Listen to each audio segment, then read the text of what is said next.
67세에 시작한 재혼이 3개월 만에 끝났습니다. 하지만 이 실패를 통해 제가 미처 몰랐던 삶의 진실을 배웠습니다. 재혼 전에 알았더라면, 이것 하나만 확인했더라면 서로에게 더 큰 상처를 주지 않았을 텐데요. 제가 겪은 뼈아픈 경험을 여러분과 나누고 싶습니다. 노년의 재혼, 단순히 외로움을 채우기 위한 선택이라고 생각하시나요? 그렇다면 더 큰 고통을 마주하게 될 수 있습니다. 저도 그랬습니다. 매일 밤 혼자 식사하는 게 너무 힘들어서 서두른 선택. 하지만 이제는 압니다. 진정한 준비가 무엇인지. 오늘 제 이야기가 같은 마음으로 고민하시는 분들께 작은 도움이 되길 진심으로 바라는 마음에서 이야기 시작하겠습니다. 안녕하세요. 저는 이상철입니다. 올해 67살입니다. 한때 저는 모든 것이 순탄했던 안정된 삶을 살았습니다.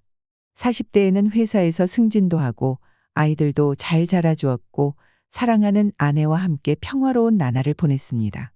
그러나 8년 전 아내가 갑작스러운 병으로 세상을 떠났습니다. 그 순간부터 제 인생의 모든 빛이 바래진 것만 같았고 하루하루가 더욱 길게 느껴졌습니다. 60세에 회사를 퇴직했고 두 자녀도 모두 결혼해서 독립했습니다. 처음에는 은퇴 후에 자유로움이 좋았습니다. 낚시도 다니고 친구들과 여행도 하면서 나름대로 삶을 즐기려 했습니다. 하지만 시간이 흐를수록 외로움이 점점 더 깊어져만 갔습니다. 특히 저녁 식사를 혼자 할 때면, 비 오는 날 창밖을 바라볼 때면 마음 한구석이 허전해졌습니다. 어느 날 퇴직한 직장 동료들과 저녁 식사 자리가 있었습니다. 오랜만에 만난 동료들과 이런저런 이야기를 나누다가 재혼에 대한 이야기가 나왔습니다. 자네도 이제 새로운 인연을 만나보는 게 어떻겠나. 나이가 들어도 사랑은 가능한 거야. 최근에는 재혼해서 제주도에 정착했다는 친구가 재혼 상담 모임을 추천했습니다. 처음에는 고개를 저었습니다. 이 나이에 무슨? 하는 생각도 들었지만 그날 이후 친구의 말이 자꾸 머릿속을 맴돌았습니다.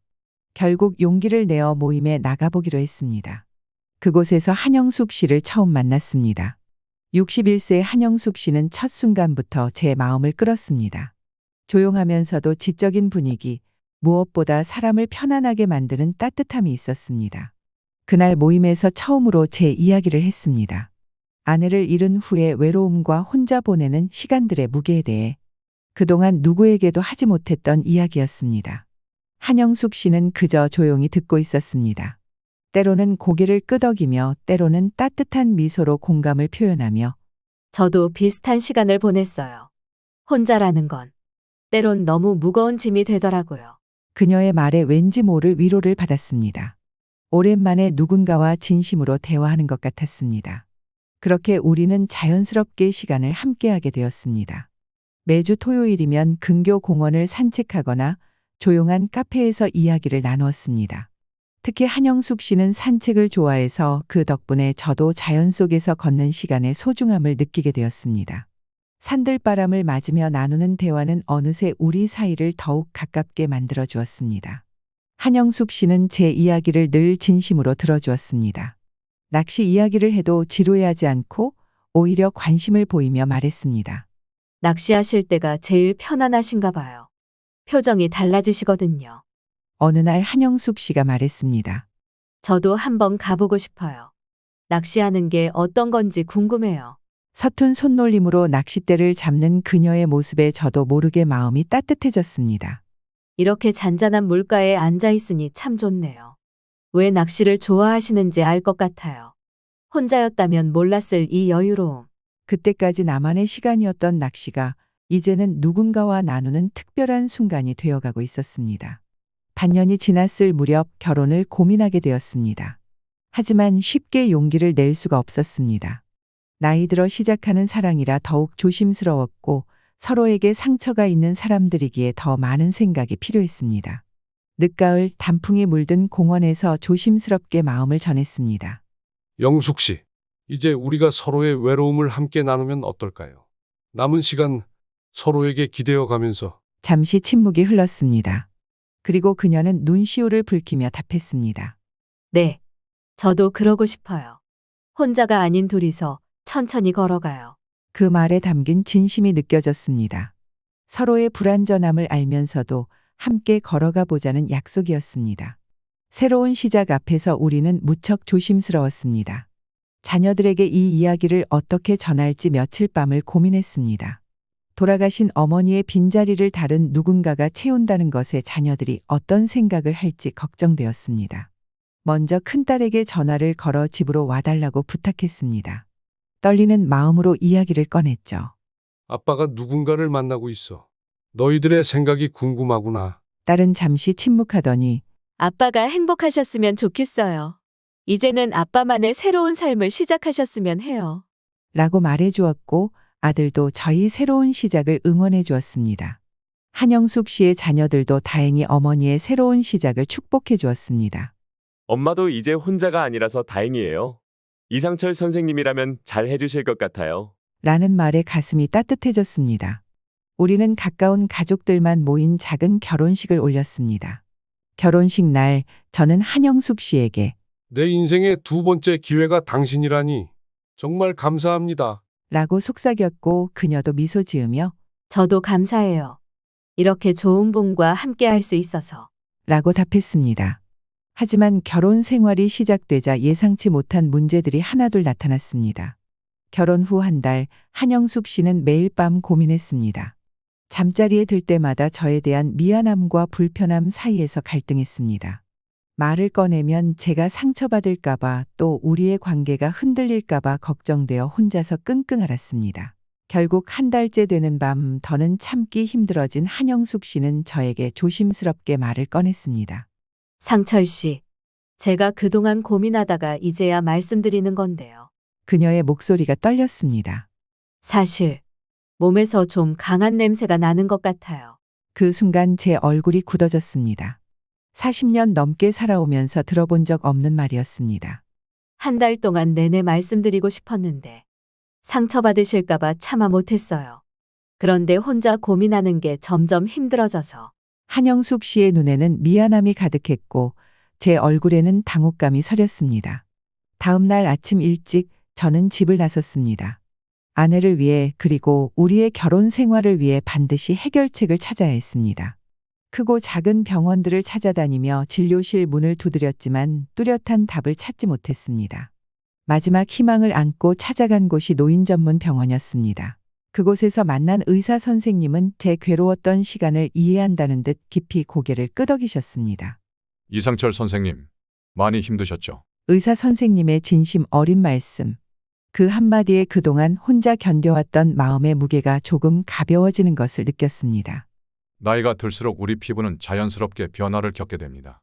마치 계절이 바뀌듯이 피부도 변화하는데 이 과정에서 몸냄새가 달라질 수 있어요. 피부 속 호르몬과 피지선이 젊었을 때와는 다르게 작용하면서 생기는 자연스러운 현상이랍니다. 젊었을 때는 없던 냄새가 나타나는 것. 이건 누구나 겪을 수 있는 일이에요. 잠시 진료실의 고요함이 감돌았습니다. 의사 선생님의 설명을 듣자 깊은 한숨이 나왔습니다. 그럼 이 냄새는 평생 가져가야 한다는 말씀이신가요? 제 목소리에 절박함이 묻어났습니다. 그렇게 좌절하지 마세요. 완전히 없앨 순 없지만 충분히 관리할 수 있답니다. 도움이 될 만한 방법들을 알려드릴게요. 의사 선생님은 밝은 미소를 지으며 말을 이어갔습니다. 우선 항균 성분이 들어있는 약용 비누를 처방해 드릴게요. 그리고 샤워는 하루에 2번. 아침 저녁으로 해주시되 너무 뜨거운 물은 피해 주세요. 오히려 미지근한 물로 하시는 게 좋아요. 특히 중요한 건 샤워 후 보습이에요. 물기가 마르기 전에 보습제를 발라주셔야 해요. 의사 선생님은 처방전을 쓰면서도 계속해서 조언을 이어갔습니다. 옷은 될 수 있으면 면으로 된 것을 입어주세요. 몸이 숨 쉴 수 있게요. 가벼운 운동도 꼭 하시고요. 규칙적인 운동으로 신진대사를 촉진하는 것이 좋습니다. 산책이나 천천히 걷기도 좋아요. 그리고 무엇보다 의사 선생님은 잠시 펜을 멈추고 제 눈을 바라보았습니다. 마음의 평화가 중요해요. 우리 몸은 마음과 연결되어 있거든요. 부부간의 편안한 마음으로 대화도 나누시고 서로를 이해하려 노력하다 보면 자연스럽게 좋아질 거예요. 집으로 돌아온 저는 한영숙 씨에게 의사의 말을 모두 전했습니다. 완벽한 해결은 어렵대요. 하지만 최선을 다해 관리해 볼게요. 당신이 조금이라도 덜 불편하도록. 제 목소리에는 간절함이 묻어났습니다. 그날부터 제 생활은 완전히 달라졌습니다.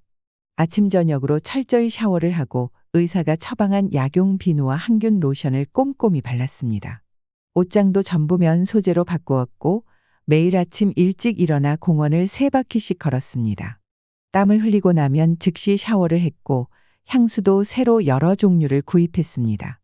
한영숙 씨도 방향제를 사용하고 환기를 자주 하는 등 그녀 나름대로 방법을 찾아보았습니다. 상철 씨, 요즘 많이 좋아진 것 같아요. 당신이 이렇게 노력하는 모습을 보니 제가 더 신경 써야겠어요. 하지만 시간이 지날수록 근본적인 해결은 어려워 보였습니다. 제가 아무리 노력해도 밤이 되면 체취는 다시 강해졌고 한영숙 씨는 잠을 이루기가 힘들었습니다. 결국 제가 먼저 제안했습니다. 당분간 침실을 따로 쓰는 게 어떨까요? 서로 편하게 지내면서 천천히 해결 방법을 찾아보는 거예요. 처음에는 이런 방식도 나쁘지 않을 것 같았습니다. 각자의 공간이 생기니 오히려 편안함을 느끼기도 했고 서로를 더 배려하게 된 것 같기도 했습니다. 아침이면 제가 일찍 일어나 준비를 하고 한영숙 씨는 그동안 아침 식사를 준비했습니다. 저녁에는 함께 TV를 보다가 각자의 방에서 휴식을 취했습니다. 하지만 시간이 흐를수록 서로의 거리는 점점 멀어져만 갔습니다. 같은 집에 살면서도 마치 룸메이트처럼 지내게 되었고 대화도 자연스레 줄어들었습니다. 상철 씨, 오늘은 어떠셨어요? 그냥 그랬어요. 당신은요? 저도 그냥요. 이런 일상적인 대화마저 어색해지기 시작했습니다. 게다가 다른 생활 습관의 차이도 이제는 더욱 크게 느껴졌습니다. 저는 새벽 운동을 다녀와 조용히 신문을 읽는 것을 좋아했습니다. 제게는 평화로운 시간이었지만 한영숙 씨에게는 너무나 적막한 아침이었죠. 상철 씨, 아침부터 이렇게 조용하기만 하니 마치 혼자 사는 것 같아요. 음악이라도 틀면 어떨까요? 난 이 시간이 좋은데. 조용히 생각도 정리하고 아침 신문도 읽고. 식사 취향도 달랐습니다. 한영숙 씨는 다양한 요리를 시도하고 싶어 했고 저는 늘 먹던 한식만을 고집했습니다. 오늘은 파스타를 만들어 볼까요? 제가 레시피를 찾아왔어요. 난 그냥 된장찌개가 좋은데. 이런 작은 차이들이 하나둘 쌓이기 시작했습니다. 서로를 이해하려 노력했지만 나이 들어 새로운 환경에 적응한다는 것은 생각보다 훨씬 어려웠습니다. 결국 결혼 3개월째 더는 참기 힘들어진 한영숙 씨가 먼저 입을 열었습니다. 상철 씨, 우리 이야기 좀 할까요? 거실에서 책을 보던 제가 그녀의 표정을 보는 순간 무슨 이야기가 나올지 직감했습니다. 제가 정말 노력했어요. 서로를 이해하려 했었고 생활 습관도 맞추려고 했어요. 하지만 이제는 제 한계를 느껴요. 저는 묵묵히 그녀의 말을 들었습니다. 사실 저도 알고 있었습니다. 이 관계가 더 이상 지속되기 어렵다는 것을. 당신의 노력도 잘 알아요. 저를 배려하시려 최선을 다하셨잖아요. 하지만 우리 모두 지쳐가고 있어요. 이렇게 서로를 고통스럽게 하면서까지 관계를 이어가야 할까요? 잠시 침묵이 흘렀습니다. 밤늦게까지 이어진 대화에서 우리는 모든 진심을 털어놓았습니다. 처음엔 좋은 마음으로 시작했잖아요. 서로를 이해하고 배려하면서. 하지만 우리 둘 다 너무 힘들어졌어요. 이렇게 서로를 괴롭히면서까지 함께할 필요는 없을 것 같아요. 창밖으로 달빛이 스며들었습니다. 거실에 앉아있는 우리의 모습이 창에 희미하게 비쳤습니다. 우리가 서두른 걸까요? 한영숙 씨가 조용히 물었습니다. 아니요, 서두르진 않았어요. 그저 우리에겐 너무 많은 차이가 있었던 거죠. 젊었다면 그 차이를 줄여나갈 수 있었을지 모르지만 우리 나이엔 서로의 모습을 있는 그대로 받아들여야 하는데 그게 쉽지 않았어요. 저는 마지막 진심을 털어놓았습니다. 당신을 처음 만났을 때의 설렘이 지금도 생생해요. 함께 낚시도 가고 산책도 하고 그때는 정말 행복했습니다. 하지만 현실의 벽은 생각보다 높았네요. 한영숙 씨도 마음을 열었습니다. 저도 상철 씨와 함께한 시간이 소중해요. 특히 새벽 낚시터에서 보았던 일출. 그때 상철 씨가 건네준 따뜻한 커피 한 잔이 아직도 잊혀지지 않아요. 하지만 이제는 다음 날 아침 한영숙 씨는 조용히 짐을 쌌습니다. 3개월의 시간이 고스란히 담긴 짐들. 하나하나 정리할 때마다 추억이 물밀듯 밀려왔습니다. 제가 그녀의 짐을 들어주며 현관까지 배웅했습니다. 마지막 인사를 나누는 순간 우리의 눈시울이 붉어졌습니다. 상철 씨, 정말 감사했습니다. 당신의 진심 어린 노력을 절대 잊지 못할 거예요. 저도 감사합니다. 당신 덕분에 다시 한번 사랑이 무엇인지 배웠으니까요. 작별 인사 대신 서로를 향한 따뜻한 미소를 남기고 한영숙 씨는 떠났습니다. 이별 후 처음 며칠은 정말 힘든 시간이었습니다. 텅 빈 집을 바라보며 자책했습니다. 내가 좀 더 참을 걸. 다르게 해결할 방법은 없었을까? 조금만 더 노력했더라면. 특히 밤 시간이 가장 힘들었습니다. 잠들기 전 문득문득 떠오르는 그녀와의 추억들이 가슴을 적셨습니다. 하지만 시간이 지나면서 저는 점차 평온을 찾아갔습니다.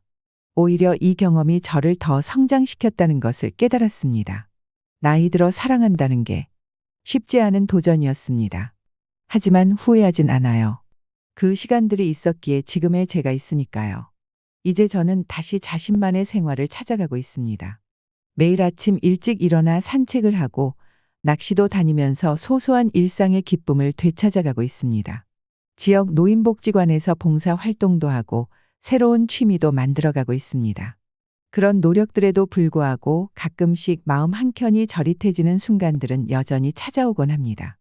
지금의 밝아진 모습 뒤에는 여전히 결혼 생활의 실패가 남긴 무거운 진실과 서로에게 준 상처에 대한 미안함이 가슴 깊이 자리 잡고 있기 때문입니다. 여러분, 저처럼 외로움을 견디지 못해 서두르지 마세요. 이제와 돌아보니 그때의 제 선택은 너무 성급했습니다. 단순히 누군가와 함께 있고 싶다는 마음만으로 결혼을 결정했던 거죠. 하지만 이 실패의 경험을 통해 깨달은 것도 있습니다. 진정한 사랑은 상대방을 바꾸려 하는 게 아니라 있는 그대로 받아들일 수 있어야 한다는 것. 그리고 그런 준비가 되어 있지 않다면 차라리 혼자의 시간을 더 가지는 게 낫다는 것을 말입니다. 노년의 재혼을 고민하시는 분들이 계시다면 꼭 전하고 싶은 말씀이 있습니다. 먼저 상대방의 생활 패턴을 충분히 알아보세요. 식사 시간, 수면 시간, 취미 생활, 그리고 작은 습관들까지. 저처럼 사랑하니까 맞춰갈 수 있을 거야라는 단순한 생각은 하지 마세요. 나이 들수록 서로의 생활 방식을 바꾸기가 얼마나 어려운지 저는 뼈저리게 경험했습니다. 건강 문제도 솔직히 이야기를 나누세요. 제 경우처럼 채취 문제나 그 밖의 건강상의 문제들. 이런 것들이 결혼 생활에 얼마나 큰 영향을 미치는지 저는 미처 생각하지 못했습니다. 하지만 동시에 두려움 때문에 새로운 시작을 망설이지도 마세요. 적절한 준비와 마음만 있다면 노년의 사랑은 새로운 삶의 시작이자 가장 따뜻한 순간이 될 수 있습니다. 나이에 상관없이 사랑은 늘 특별하며 여러분의 삶에 새로운 의미를 더해줄 것입니다. 자신을 믿고 새로운 인연과의 행복한 순간들을 맞이하시길 바랍니다. 여러분의 용기 있는 사랑과 도전을 진심으로 응원합니다. 앞으로 여러분께 인생의 여정 중에 만날 수 있는 다양한 사연을 들려드리겠습니다. 구독과 좋아요 한 번씩만 부탁드리며 오늘 들려드린 이야기를 꼭 들으셨으면 하는 소중한 분들에게 공유하기 부탁드립니다. 긴 이야기 들어주셔서 진심으로 감사드립니다. 죽을 때까지 사랑합시다. 늦은 나이에 찾아온 기적 같은 사랑이었습니다. 평생을 약속하던 그 달콤한 말들이 제 삶을 완전히 무너뜨렸습니다. 평생 일만 하며 살았어요. 두 아들 키우느라 사랑은 꿈도 꾸지 못했죠. 그런데 환갑이 넘어 찾아온 설렘이 지금 돌아보면 그때부터 모든 것이 달라지기 시작했나 봅니다. 요즘 이런 일이 더 많아졌다고 합니다. 자식들은 다들 떠나가고 외롭다 보니 누군가의 따뜻한 말 한마디에 쉽게 마음이 열리죠. 우리의 순수한 마음을 그들은 완벽한 목표물로 삼는답니다. 저도 처음엔 나한테 그런 일이 생길 리 없어 라고 생각했어요. 하지만 지금 이 이야기를 하는 건 여러분의 소중한 사랑을 지키고 싶어서예요. 누군가의 따뜻한 관심이 우리 모두에게 필요하지만 그 마음을 지켜낼 방법도 알아야 하니까요. 제가 겪은 아픔이 여러분에겐 없기를 바라는 마음으로 오늘 이 이야기를 시작하려 합니다. 안녕하세요. 작은 식당을 30년 넘게 운영해온 67세 여성입니다. 늙어당한 서글프고 억울한 일 때문에 화병이 난 채로 살고 있습니다. 저는 순진하게 마음이 가는 대로만 했다가 너무나 큰 상처를 입었습니다. 부디 제 이야기를 들어주세요. 저는 일찍 남편을 잃었습니다. 아이들이 겨우 10살 남짓했을 때였죠. 저는 아들 둘을 낳았는데 20살의 남편을 만나 알콩달콩 연애하다 결혼해서 아이들을 낳고 살았습니다. 그런데 제가 30 중반쯤 되었을 때 남편이 갑작스러운 교통사고로 세상을 떠났습니다. 저는 그때까지 부모님 곁에서 평범하게 자라 20살에 결혼한 후 10년간 가정주부로만 살았습니다. 그만큼 세상 물정을 모르는 사람이었죠. 남편이 교통사고로 떠나고 장례를 치르는데 무엇 하나 제대로 할 줄 아는 게 없었습니다. 그동안은 남편이 작은 가게를 운영하면서 모든 일을 알아서 해왔거든요. 비록 작은 가게였지만 우리 가족이 먹고 살기에는 충분했습니다. 아들들을 키우는 데는 요즘만큼 큰 돈이 들진 않았지만 남편이 떠난 뒤 가게는 문을 닫을 수밖에 없었습니다. 제가 장사는 물론 아무것도 모르는 데다 남편이 남긴 빚도 있어서 가게를 남에게 넘겨야 했죠. 그때부터 정말 아이들을 키우려고 안 해본 일이 없었습니다. 한 번도 돈을 벌어본 적 없는 제가 들어갈 수 있는 곳이라곤 낮은 임금을 주는 힘든 자리뿐이었습니다. 그래도 감사한 마음으로 일하며 아이들을 키웠죠. 일을 하면서 저는 점점 세상 물정을 알게 되었고 성격도 거칠어졌습니다.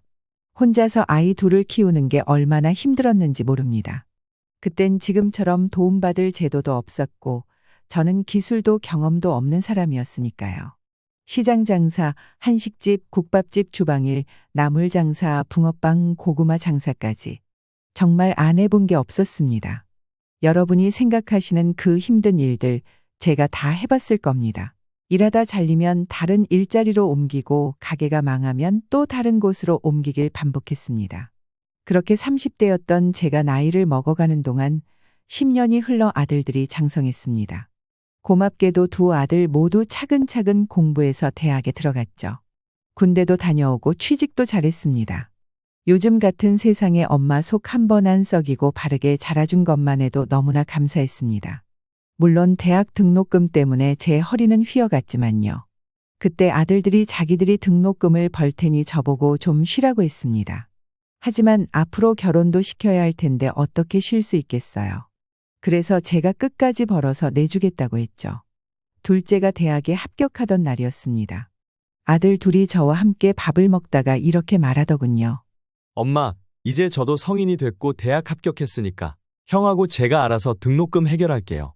뭐 그런 소리를 하니? 공부에만 전념해야지.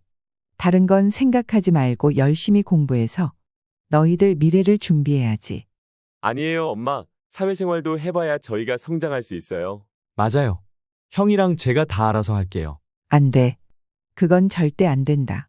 아이들은 계속 자기들이 등록금을 벌겠다고 했습니다. 솔직히 그 말을 듣다 보니 일리가 있다 싶더군요. 아르바이트 정도는 해도 괜찮을 것 같았지만 등록금까지 벌게 할 순 없었습니다. 아르바이트는 해도 좋아.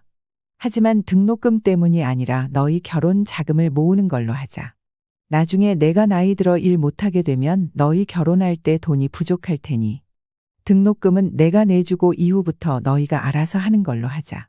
하지만 엄마, 저희 둘 등록금을 다 내시려면 너무 힘드실 텐데요. 걱정하지 마. 엄마 가게가 요즘 잘 되고 있잖아. 내가 얘기했었지? 장사가 잘 된다고. 아들들은 미안한 표정을 지었지만 제가 강하게 고집을 부리니 결국 알겠다고 했습니다. 제가 운영하는 작은 백반집은 정말 잘 되는 편이었어요. 큰 맛집은 아니었지만 시장 안에서는 손님이 끊이지 않았기에 자신 있게 아이들 등록금을 책임질 수 있었죠. 아이들도 크고 나서는 식당 일을 도와줘서 한결 수월했습니다. 식당 일이 힘들긴 했지만 아이들을 잘 키우고 등록금도 대줄 수 있어서 저에겐 정말 소중한 곳이었죠. 아이들은 대학 다니면서 군대도 다녀왔고 무사히 졸업했습니다. 아르바이트도 하고 공부도 열심히 해서 둘 다 해외도 다녀왔어요. 제가 약간 보태주긴 했지만 대부분 자기들이 번 돈으로요. 큰 아들은 해외 취업 제의도 받았죠. 나중에 아이들은 좋은 나이에 결혼도 했어요. 며느리들이 얼마나 예쁘고 야무지던지 보기만 해도 안심이 됐죠. 결혼 자금도 스스로 마련하고 새 살림도 잘 꾸렸습니다. 엄마, 이제는 엄마 인생을 사세요. 둘째 결혼 직전에 두 아들이 찾아와서 제 식당에서 함께 술을 마셨어요. 가게 문을 닫고 셋이서 술잔을 기울이는데 왜 이리 마음이 이상하던지. 이제 너마저 떠나면 난 정말 껍데기만 남겠구나. 아니에요, 엄마. 이제는 짐 같은 저희를 다 내려놓으시고 엄마의 진짜 인생을 사셔야죠. 내 인생이 뭐가 있겠니? 너희들 키우는 게 전부였는데 10살 남짓한 아이들과 사별한 그때부터 세월이 참 많이 흘렀습니다. 11살이던 둘째는 30이 넘었고 저는 50대 후반이 되어 있었죠. 세월 무상이란 말이 이럴 때 쓰는 걸까요? 소주잔을 기울이며 중얼거렸습니다. 너희가 떠나면 난 뭘 위해 살아야 할지 모르겠구나. 이제는 엄마도 좋은 사람 만나서 즐겁게 사셔야죠. 좋은 사람? 이 나이에? 난 너희 키우느라 한 번도 그런 생각 해본 적 없어. 너희도 알잖니? 그럼요. 모든 걸 저희한테 바치셨잖아요. 그게 늘 마음 아팠어요. 마음 아파하지 마. 너희가 이렇게 잘 자라서 좋은 짝 만나 가정 이루는 걸 보니 난 다 이룬 것 같아. 아들들은 저를 위로하며 술잔을 기울였습니다. 고맙지만 한편으론 허무했죠. 결혼하고도 자주 오겠다고 했지만 그게 쉽지 않다는 걸 알았으니까요. 결혼하면 자기 가정이 우선이고 아이가 태어나면 더욱 그럴 테니까요. 그래서 아들들의 위로가 공허하게 들렸고 가슴 한켠이 텅 비어버린 것 같았습니다. 둘째마저 결혼하고 집에 혼자 남으니 그 외로움이 극에 달했죠. 정말 위태로운 시기였어요. 그나마 백반집이라도 있어 버틸 수 있었지 그마저 없었다면 정처 없이 떠돌았을지도 모릅니다. 그래서 가게에 더욱 매달렸죠. 하지만 아이들은 이미 떠나갔고 큰 아들은 아이도 낳기 전에 해외로 나간다고 했습니다.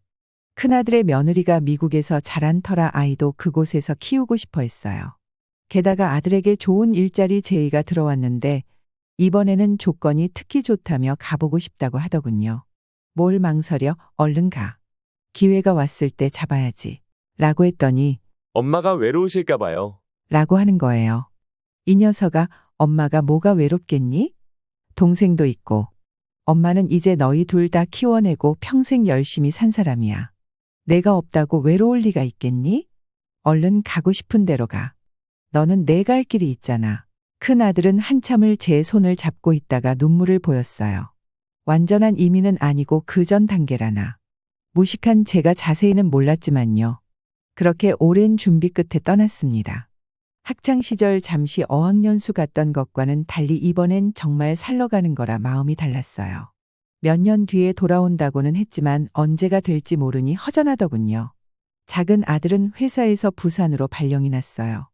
갓 시집 온 며느리와 함께 내려갔죠. 같은 한국 땅이라 이건 그나마 마음이 편했어요. 하루면 올 수 있는 거리니까요. 하지만 이 애들도 아이를 거기서 낳고 키우게 될 것 같다고 했어요. 발령이 5년인데 3번까지 연장할 수 있어서 최대 20년을 일할 수 있다더군요. 그러면 완전히 부산 사람이 되는 거죠. 결국 저와는 멀리 떨어져 살 수밖에 없게 된 거예요.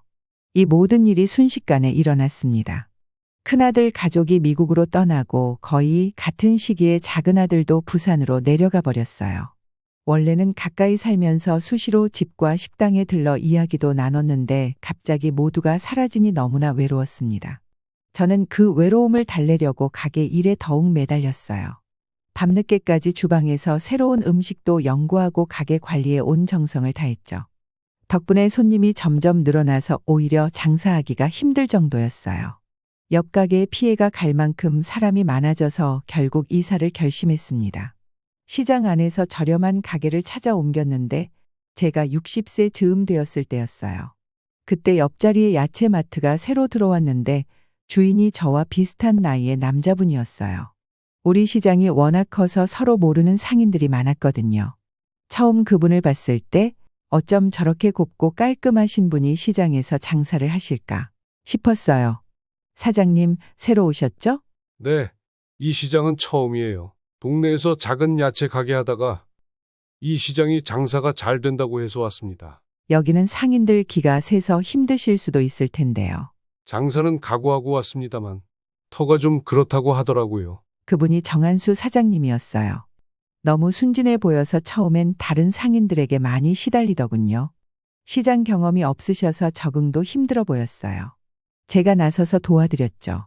상인들이 물건 진열이나 가판대 위치까지 트집 잡을 때마다 중재도 해주고 여러모로 신경 썼어요. 박 사장님은 고마워하시면서 커피도 사주시고 손님들 데리고 와서 우리 집 밥도 사드셨어요. 워낙 장사가 잘 되는 집이라 특별히 기쁘진 않았지만 그 마음만은 참 고마웠죠. 성격도 좋으시고 외모도 훤칠하신 분이었어요. 그런데 이상하게도 반년이 지나도록 사모님은 보이지 않았어요. 어느 날 점심때 여쭤봤죠. 사장님, 사모님은 가게에 안 나오세요? 한 번도 못 뵀네요. 그게 갑자기 얼굴이 어두워지시더니 집안이 좀 복잡해서. 하시는 거예요. 아, 그러시구나. 잘못 물었단 생각이 들었어요. 시장 바닥에서 오래 살다 보면 누구나 큰 시련 하나쯤은 있기 마련이니까요. 가족 얘기에 저런 표정을 짓는 걸 보니 뭔가 있나 보다 싶어서 얼른 화제를 돌렸어요. 하지만 집에 와서도 그 어두운 표정이 자꾸 마음에 걸렸어요. 밤늦게 가게 문 닫고 집에 혼자 있다 보면 식사는 하셨을지 무슨 일이 있으신 건지 자꾸 신경이 쓰이더군요. 평소엔 거침없이 말하는 성격인데 박 사장님만 생각하면 괜히 조심스러워졌어요. 오늘 기분은 어떠실까? 어떤 반찬을 좋아하실까? 이런 생각만 하게 되더군요. 어느 날 박 사장님이 야채 가게에서 배추와 물을 가져오셨어요. 오늘 들어온 건데 굉장히 싱싱하고 좋아서요. 맛 좀 보시라고요. 아니, 이걸 파셔야지 왜 우리 집에? 식당 재료로 쓰지 마시고 그냥 집에 가져가서 해 드세요. 이거 굉장히 좋은 상품인데. 우리가 거래하는 쪽에서 아마 단가를 착각해서 갖다 줬나 봐요. 이런 건 마트나 백화점에 가는 거지. 우리 집에 올 게 아닌데. 아유, 감사해요. 아이고 뭘요. 제가 김 사장님한테 감사하지요. 항상 저 맛있는 밥 먹게 해주셔서 어찌나 감사했는지 몰라요. 마누라도 없는 내가 어디서 이런 밥을 얻어먹겠어요. 그 말에 가슴이 덜컥했어요. 늦은 나이에 이런 감정을 느끼다니 정말 주책 맞다 싶었지만 혼자라고 직접 말씀하시니 괜히 설레더군요. 박 사장님은 허허 웃으며 채소를 두고 가셨는데 저는 마치 귀한 선물이라도 받은 것처럼 한참을 안고 있었어요. 평생 처음 느껴보는 감정에 어찌할 바를 모르겠더군요. 환갑이 넘은 나이에 이런 감정을 가져도 되는 걸까 싶었죠. 그 후로 박 사장님과 급속도로 가까워졌어요. 외로우셨던지 제가 관심을 보이니 자연스레 다가오시더군요. 내가 환갑에 이런 연애를 해도 되나 싶을 정도로 설레고 두근거렸죠. 아이들도 다 떠나갔고 제게는 더 이상 걸릴 것도 없었어요. 아이들이 들으면 서운할 수도 있겠지만 오히려 다들 멀리 간 게 다행이었죠. 곁에 있었다면 이렇게 자유롭게 사랑할 수 없었을 테니까요. 솔직히 박 사장님이 제 평생의 사랑이라고 생각했어요. 환갑 넘어 주책이라고 생각하면서도 정말 운명 같은 분이라 느꼈죠. 박 사장님은 야채 가게 닫으시고 제 식당 마감할 때까지 기다리셨어요. 함께 멋진 곳에서 식사도 하고 젊은이들이나 간다는 카페에서 크림 듬뿍 올린 달달한 커피도 마셨죠. 처음 마시는 그 커피가 얼마나 설레고 행복하던지. 덕분에 365일 쉬지 않던 제 식당도 주말에 쉬고 평일에도 휴무일을 가졌어요. 같이 남산도 가고 팔각정도 가고 평생 못 가본 곳을 다녔어요. 등산도 함께 했는데 박 사장님이 오이랑 파프리카를 예쁘게 썰어 싸우셨죠. 등산하다 쉬면서 먹는 간식이 그렇게 맛있을 수가 없었어요. 시원한 산바람 맞으며 나란히 앉아있는 그 순간이 제 인생 최고의 여유였습니다. 어느 날 뒷산에 올라갔다가 박 사장님이 갑자기 말씀하셨어요. 우리 살림 합칠까요? 너무 놀랐지만 기뻤어요. 죽은 남편 빼고는 아무도 저한테 이런 말을 해준 적이 없었거든요. 저 같은 사람한테 이런 감정을 가질 리 없다고 체념했었는데 저도 모르게 눈물이 났어요. 죽을 때까지 사랑합시다. 당신 같은 분 만난 게 제 인생 최고의 행운입니다. 그렇게 우리는 살림을 합쳤어요. 제 집을 팔고 박 사장님 댁으로 갔죠. 박 사장님은 일찍 부인을 여의고 딸은 미국으로 이민 가서 거의 연락도 안 된다고 하셨어요. 자식들과 멀어진 게 오히려 우리 새 출발에는 다행이었죠. 박 사장님은 늘 저를 먼저 생각해 주셨어요. 피곤하다면 마사지도 해주시고 물도 떠다 주시고 그런 작은 배려들이 쌓여 큰 사랑이 됐죠. 전 박 사장님을 위해서라면 뭐든 할 수 있을 것 같았어요. 동거한 지 반년쯤 지났을 때였어요. 어느 날 박 사장님 얼굴이 어둡더군요. 한 번도 그런 표정을 보인 적이 없어서 걱정됐어요. 무슨 일 있으세요? 미국에서 연락이 왔어요. 딸아이가 큰 병에 걸렸대요. 미국은 병원비가 많이 비싸다던데. 벌써 2천만 원이 넘게 나왔답니다. 언제 끝날지도 모르고. 그런데 지금 뭐 언제까지 있을지 기약도 없다고 해서 저는 제가 그토록 사랑하게 된 사람이 그런 얼굴을 하는 게 너무 싫더라고요. 그래서 선뜻 말을 내뱉었습니다. 아휴, 걱정 마세요. 박 사장님, 돈 제가 드릴게요. 아이, 그게 무슨, 박 사장님 무척 당황하셨어요. 그러지 말라고 그러시라고 말 꺼낸 거 아니라면서 손사래를 쳤죠. 하지만 박 사장님이 그럴수록 제가 더욱 돈을 드리고 싶어지더군요. 저는 갚을 능력 없습니다. 빌려드리는 거 아니고 드리는 거예요. 아휴, 그러지 마세요. 받으세요. 그리고 따님 꼭 낳으시라고 전해주세요. 한참을 실랑이한 끝에 사장님은 결국 제 돈을 받았어요. 몇 번이나 고맙다고 하며 그 돈을 따님에게 송금하면서 꼭 이야기하겠다고 눈물을 지었죠. 너무 뿌듯했어요. 그동안 제가 잘 운영한 가게 덕분에 저는 따님의 치료비 정도는 낼 수 있었거든요.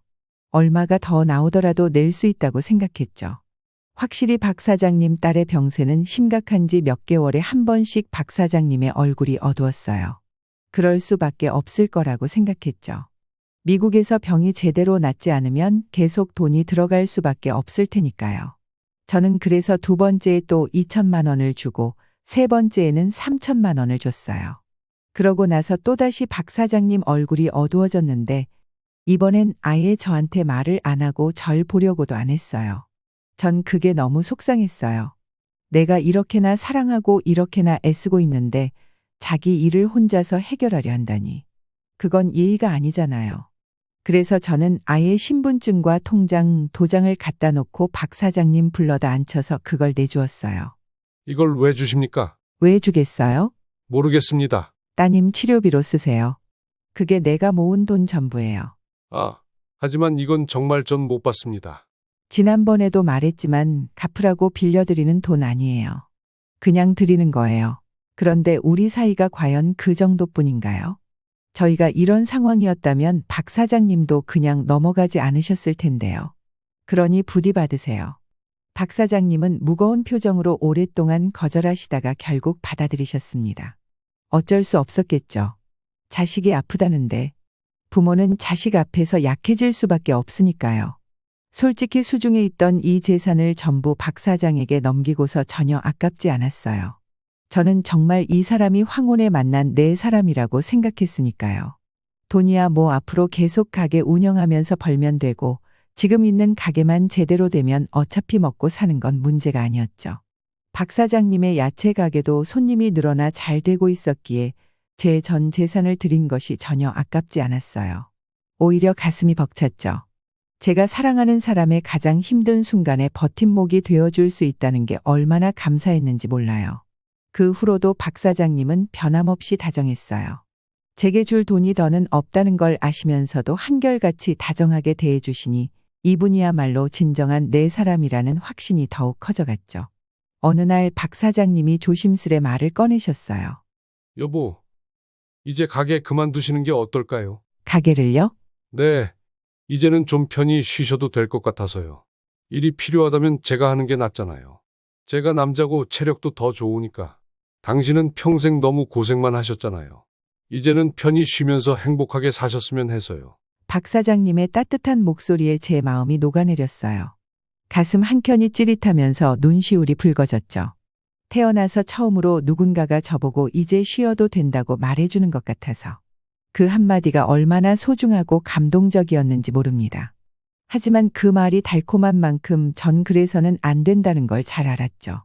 왜냐하면 일을 하지 않으면 경제력이 없어지고 그러면 제 삶이 만약 잘못될 경우 일어서지 못한다는 걸 경험으로 너무 뼈저리게 알고 있었기 때문이에요.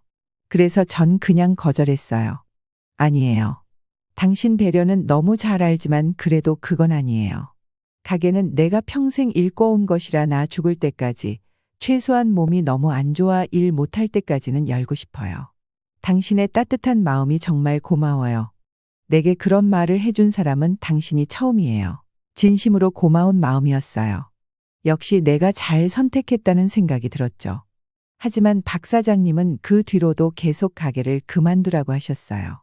그러다 미국에 있는 따님의 병세가 더 나빠졌는지 박 사장님의 얼굴이 점점 더 어두워지더군요. 결국 전 더는 견딜 수가 없어서 가게를 담보로 은행 대출을 받았어요. 수중에 돈이 전혀 없었기 때문에 대출을 받아서 사장님에게 준 거였죠.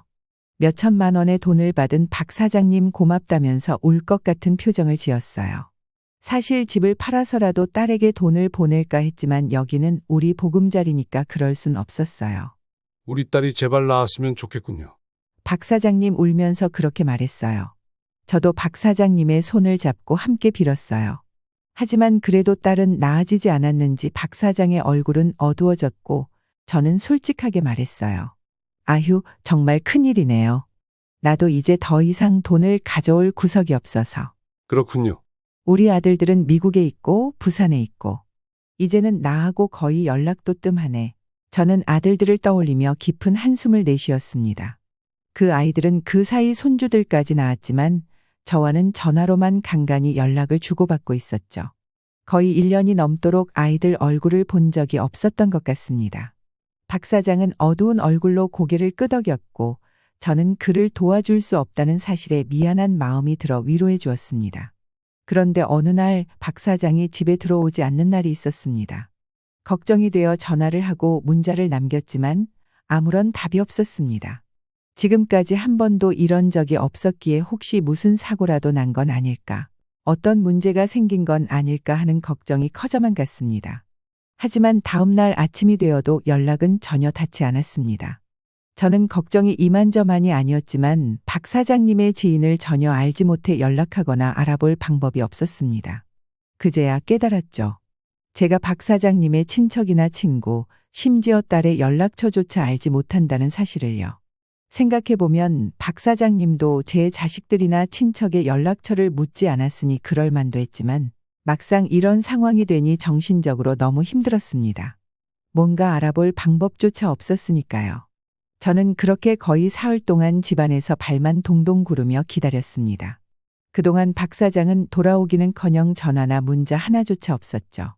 초조함이 극에 달해가게 문을 열 생각조차 못한 채 그저 기다릴 뿐이었습니다. 그리고 박 사장이 사라진 지 나흘째 되던 아침 한 통의 전화가 집으로 걸려왔습니다. 여보세요? 저는 박 사장님일까봐 얼른 전화를 받았어요. 하지만 전화를 건 것은 전혀 모르는 낯선 남자였어요. 아, 거기 박한수 씨 댁이십니까? 네, 맞습니다. 실례지만 박한수 씨랑 관계가 어떻게 되시죠? 저는 아내입니다. 아, 하지만 박한수 씨는 법적으로 결혼하지 않은 상태인데 아, 네? 아직 혼인신고는 안 했고요. 동거 중인 사람입니다. 그 말을 하는데 묘하게 부끄러웠어요. 이 나이가 되어 동거하고 있다니 말이죠. 하지만 상대방은 거기에는 신경 쓰지 않는 것처럼 저한테 갑자기 이러는 겁니다. 그럼 참고인 삼아 경찰서로 좀 모셔야겠죠. 지금은 그냥 요청드리는 건데요. 저희가 조사를 좀 해야 해서요. 만약 싫으시다면 저희가 공문을 보내드릴 거고요. 네? 아니, 처음부터 좀 말씀해 주세요. 뭘 조사한다는 거죠? 박한수 씨 사기 사건 말입니다. 조사를 해야 해서요. 또 해먹고서 달아났거든요. 이런 일 전에도 있으셨죠? 당연히 아실 겁니다. 네? 순간 머릿속이 띵했어요. 완전히 굳어 팔다리가 움직이지 않는 것 같았죠. 제가 말을 잇지 못하고 있자 저편에서 뭔가 이상한 걸 깨달았는지 이것저것 이야기해 주더라고요. 혹시 전혀 모르셨던 사항인가요? 네. 이건 대체 그냥 야채 가게 하는 점잖은 사장님이에요. 야채 가게요. 아니, 그건 그냥 열어둔 거고요. 원래 사기꾼입니다. 아, 이런 일이. 정말 악랄하네요. 여러 사람에게 돌아가며 사기를 쳤다니 선생님께서도 피해를 입으셨을 가능성이 높습니다. 경찰이 그렇게 말하자 그동안 박 사장에게 준 돈이 머릿속을 스쳤습니다. 저는 떨리는 손으로 전화를 붙잡았습니다. 그럴 리가 없어요. 뭔가 착오가 있겠죠. 아닙니다. 이미 여러 건의 사기로 수배된 악질적인 사람입니다. 선생님, 잘 생각해 보세요. 피해를 입으신 게 있다면 정확히 떠올려야 합니다. 경찰은 마치 이런 상황에 익숙하다는 듯 차분하게 저를 설득했습니다. 저는 박 사장이 딸이 아프다며 돈을 요구했던 순간이 떠올랐습니다. 교묘히 제 연민을 자극해 제가 가진 돈뿐 아니라 대출까지 받아 모두 넘기게 만든 것이었죠. 그 사실을 깨닫는 순간 가슴이 답답해 숨조차 쉬기 어려웠습니다. 평생 땀 흘려 모은 돈을 고스란히 사기꾼 손에 넘겨준 셈이었죠. 저는 마음을 가라앉히며 서둘러 경찰서로 향했습니다. 설마 그럴 리가 없다는 희망 반, 이미 모든 것이 끝났다는 절망 반이었죠. 경찰서에서 들은 이야기는 충격적이었습니다. 그 박 사장은 오랫동안 사기를 일삼아온 악질 사기꾼으로 피해자가 이미 수십 명에 달한다고 했습니다. 제가 피해 금액을 이야기하자 경찰은 별로 놀라지도 않았습니다. 이 정도 금액을 잃으신 분들이 꽤 많습니다. 안타까운 현실이죠. 저는 충격에 빠져넋이 나간 상태였지만 경찰은 뾰족한 방법이 없다며 그가 잡히기만을 바랄 뿐이라고 했습니다. 사실 그들도 어쩔 수 없는 상황이겠죠. 멍한 상태로 집으로 돌아왔습니다. 그런데 그 집조차 사실 제 것이 아니었습니다. 월세였고 보증금은 이미 다 날아가 버려서 이제 제게 남은 것은 가게 하나뿐이었습니다. 은행 대출의 담보로 잡힌 가게였죠. 그래도 가게를 닫지 않은 게 얼마나 다행인지 모릅니다. 덕분에 당장 내일 모레 먹고 살 돈이라도 벌 수 있었으니까요. 저는 그저 주저앉아 있을 수만은 없었습니다. 다음 날부터 다시 가게로 나가 일을 시작했고 겨우 생계를 꾸려나가기 시작했어요. 물론 대출을 갚느라 허리가 휘었고 그로 인해 정말 가난해지고 말았습니다. 소식을 듣고 올라온 둘째 아들이 깜짝 놀라 급하게 월세방을 구해주었지만 그 이상을 해줄 수는 없었죠. 자기 가족이 있으니 더 이상 도움을 줄 여력이 없었죠. 미국에 있는 큰아들도 돈을 보내줬지만 그마저도 부족했습니다. 그 이후로 저는 허덕이며 겨우겨우 생계를 이어가고 있습니다. 이제는 사람을 쉽게 믿을 수 없게 되었고 인생이 너무 허무해 견디기 힘든 날도 많습니다. 그래도 목숨이 붙어 있는 이상 어떻게든 살아가고는 있죠. 하지만 제가 이렇게 아픈 경험을 하고도 여러분과 이야기를 나누는 건 더 중요한 말씀을 전하고 싶어서예요. 물론 사람을 함부로 믿지 마세요. 저처럼 인생이 송두리째 무너질 수도 있으니까요. 그렇지만 동시에 우리 나이에 찾아오는 사랑 자체를 두려워하진 말았으면 해요. 순수한 마음으로 시작되는 사랑이 분명 존재하거든요. 이 나이에도 새로운 사랑이 찾아오면 마음이 설레고 삶의 생기가 도는 게 사실이잖아요.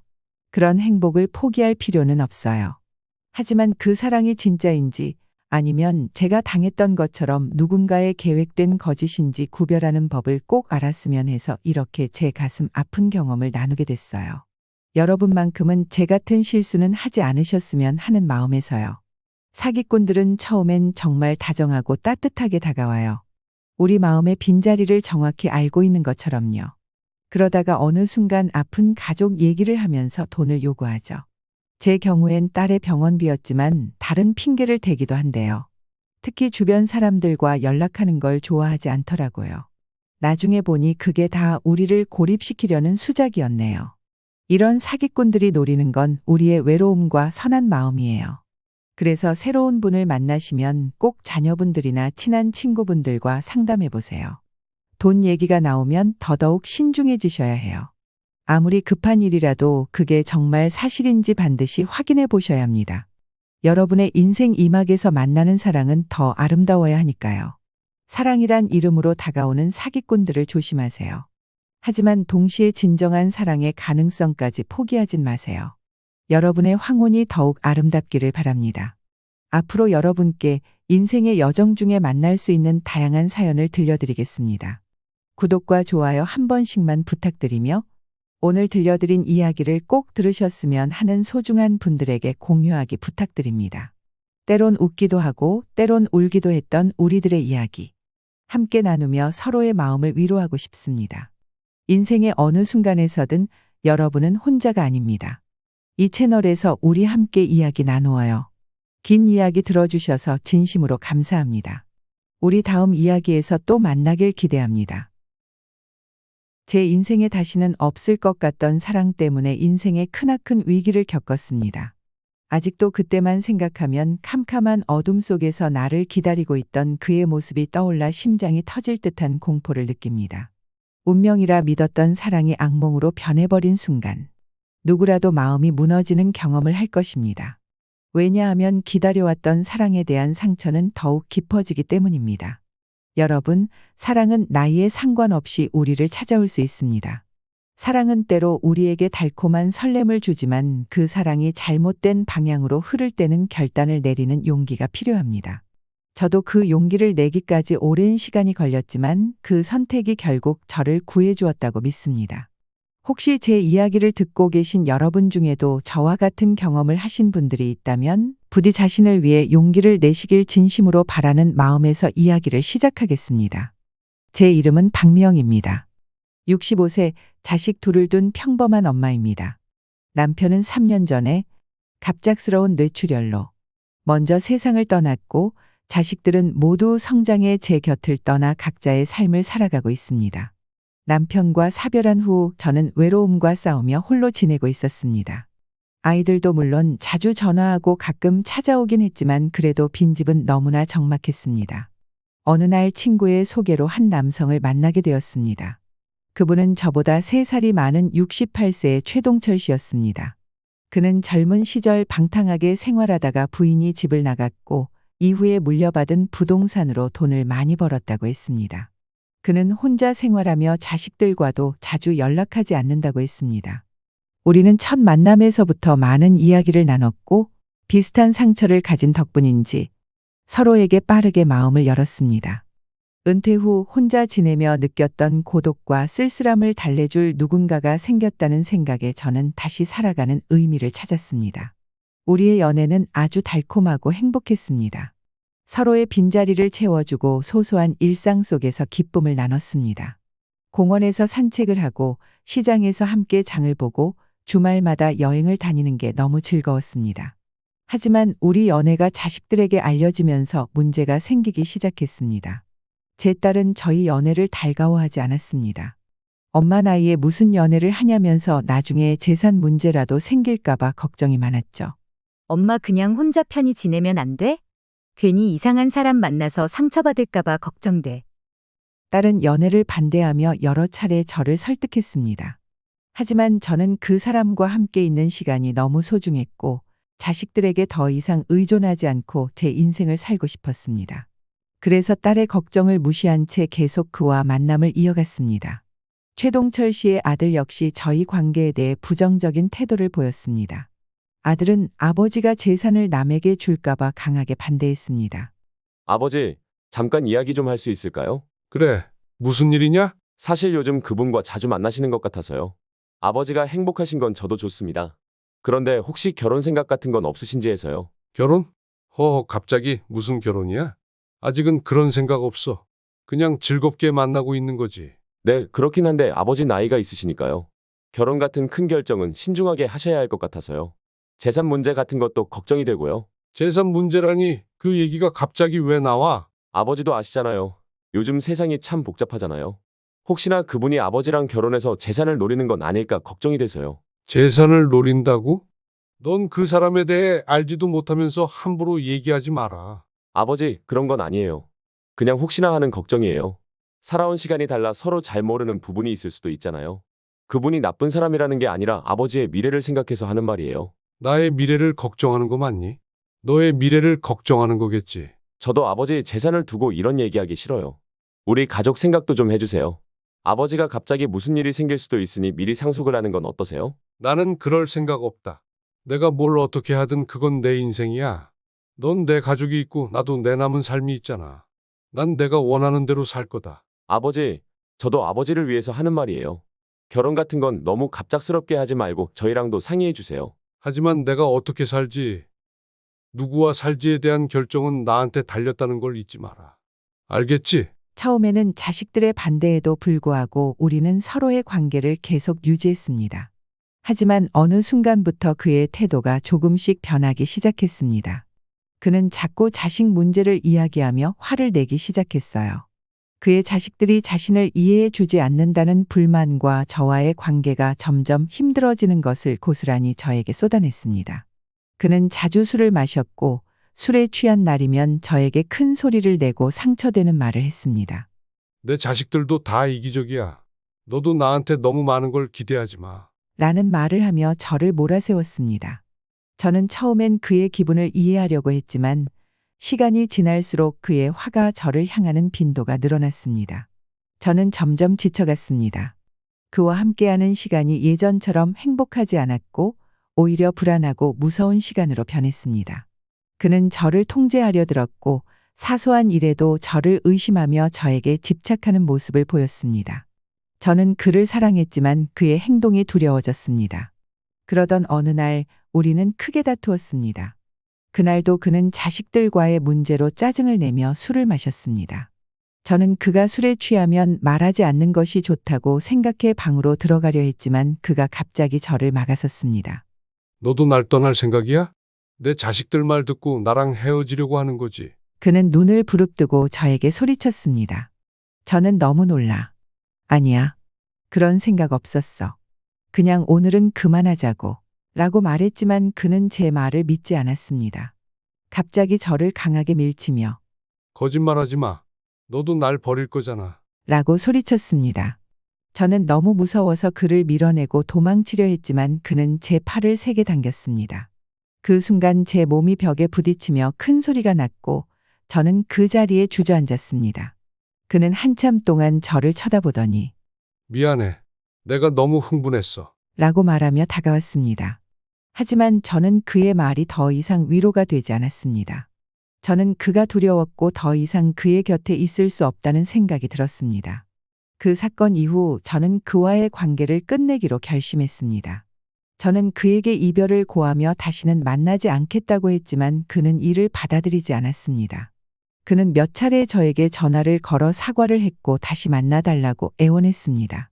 하지만 저는 이미 마음이 떠난 상태였습니다. 그는 점점 더 집착하며 저를 괴롭혔습니다. 집 앞에서 기다리거나 전화를 끊임없이 걸어왔습니다. 왜 전화를 안 받는 거야? 미영아, 제발 한 번만 더 이야기하자고. 내가 오해한 거라고. 더는 만나고 싶지 않아. 전화하지 마. 끝내자고 했잖아. 창밖에서 뭔가를 부수는 소리가 나서 내다보니 그가 제 차를 부수고 있었습니다. 저는 그가 더 폭력적인 행동을 할까봐 두려워 결국 경찰에 신고를 했습니다. 그는 제 차를 부수면서 동네가 떠나가라 저를 향해 소리쳤습니다. 여보세요, 경찰이죠? 여기 아파트 주차장에서 어떤 남자가 제 차를 부수고 있어요. 네, 빨리 와주세요. 미영아, 나와. 내가 잘못했어. 피하지 말고 얘기로 풀자. 나와서 내 말 들어. 널 사랑한다고. 내가 어떻게 나한테 이럴 수 있어? 사이렌 소리가 들리며 경찰이 도착했습니다. 뭐야, 경찰을 불렀어? 나한테 이렇게까지 할 거야? 뭐 하는 거야? 차를 부수고 있잖아. 미친 거 아니야? 주민들의 수군거림을 들은 그는 그들을 향해 소리쳤습니다. 상관하지 마요. 이건 나랑 이 여자의 문제라고요. 여기서 뭐 하는 겁니까? 그녀가 내 말을 들어주지 않아서 한 번만 만나려고 했을 뿐입니다. 차는 제가 보상할 테니 그냥 놔주세요. 일단 진정하시고 파손 혐의로 체포하겠습니다. 따라오시죠. 끝난 줄 알았는데 이게 끝이 아니었구나. 이제 어떻게 하지? 저는 경찰서에서 그 사람을 풀어주고 혼란스러운 마음을 감출 수 없었습니다. 그 사람은 분명 잘못을 저질렀지만 함께한 기억들이 저희 마음을 무겁게 했습니다. 그와의 인연을 이렇게 끝내야 하는지 그에게 필요한 마지막 기회를 주는 게 맞는지 고민스러웠습니다. 이게 마지막이에요. 더 이상 나를 찾아오지 마세요. 제발. 그 사람은 멍한 표정으로 저를 바라봤습니다. 후회의 감정이 섞인 듯했지만 그 눈빛은 아직도 무언가를 붙잡고 있는 듯했습니다. 미안해요. 내가 정말 잘못했어. 내가 진심으로 미안해. 다시는 그런 일 없을 거야. 믿어줘. 미안해요. 하지만 난 더 이상 당신을 믿을 수가 없어. 우리 관계는 여기서 끝이야. 오늘 내가 고소하지 않은 건 지난 세월에 대한 나의 마지막 배려예요. 그는 간절한 표정으로 다가오려 했지만 저는 한 걸음 물러났습니다. 더는 이런 식으로 얽매이지 말아요.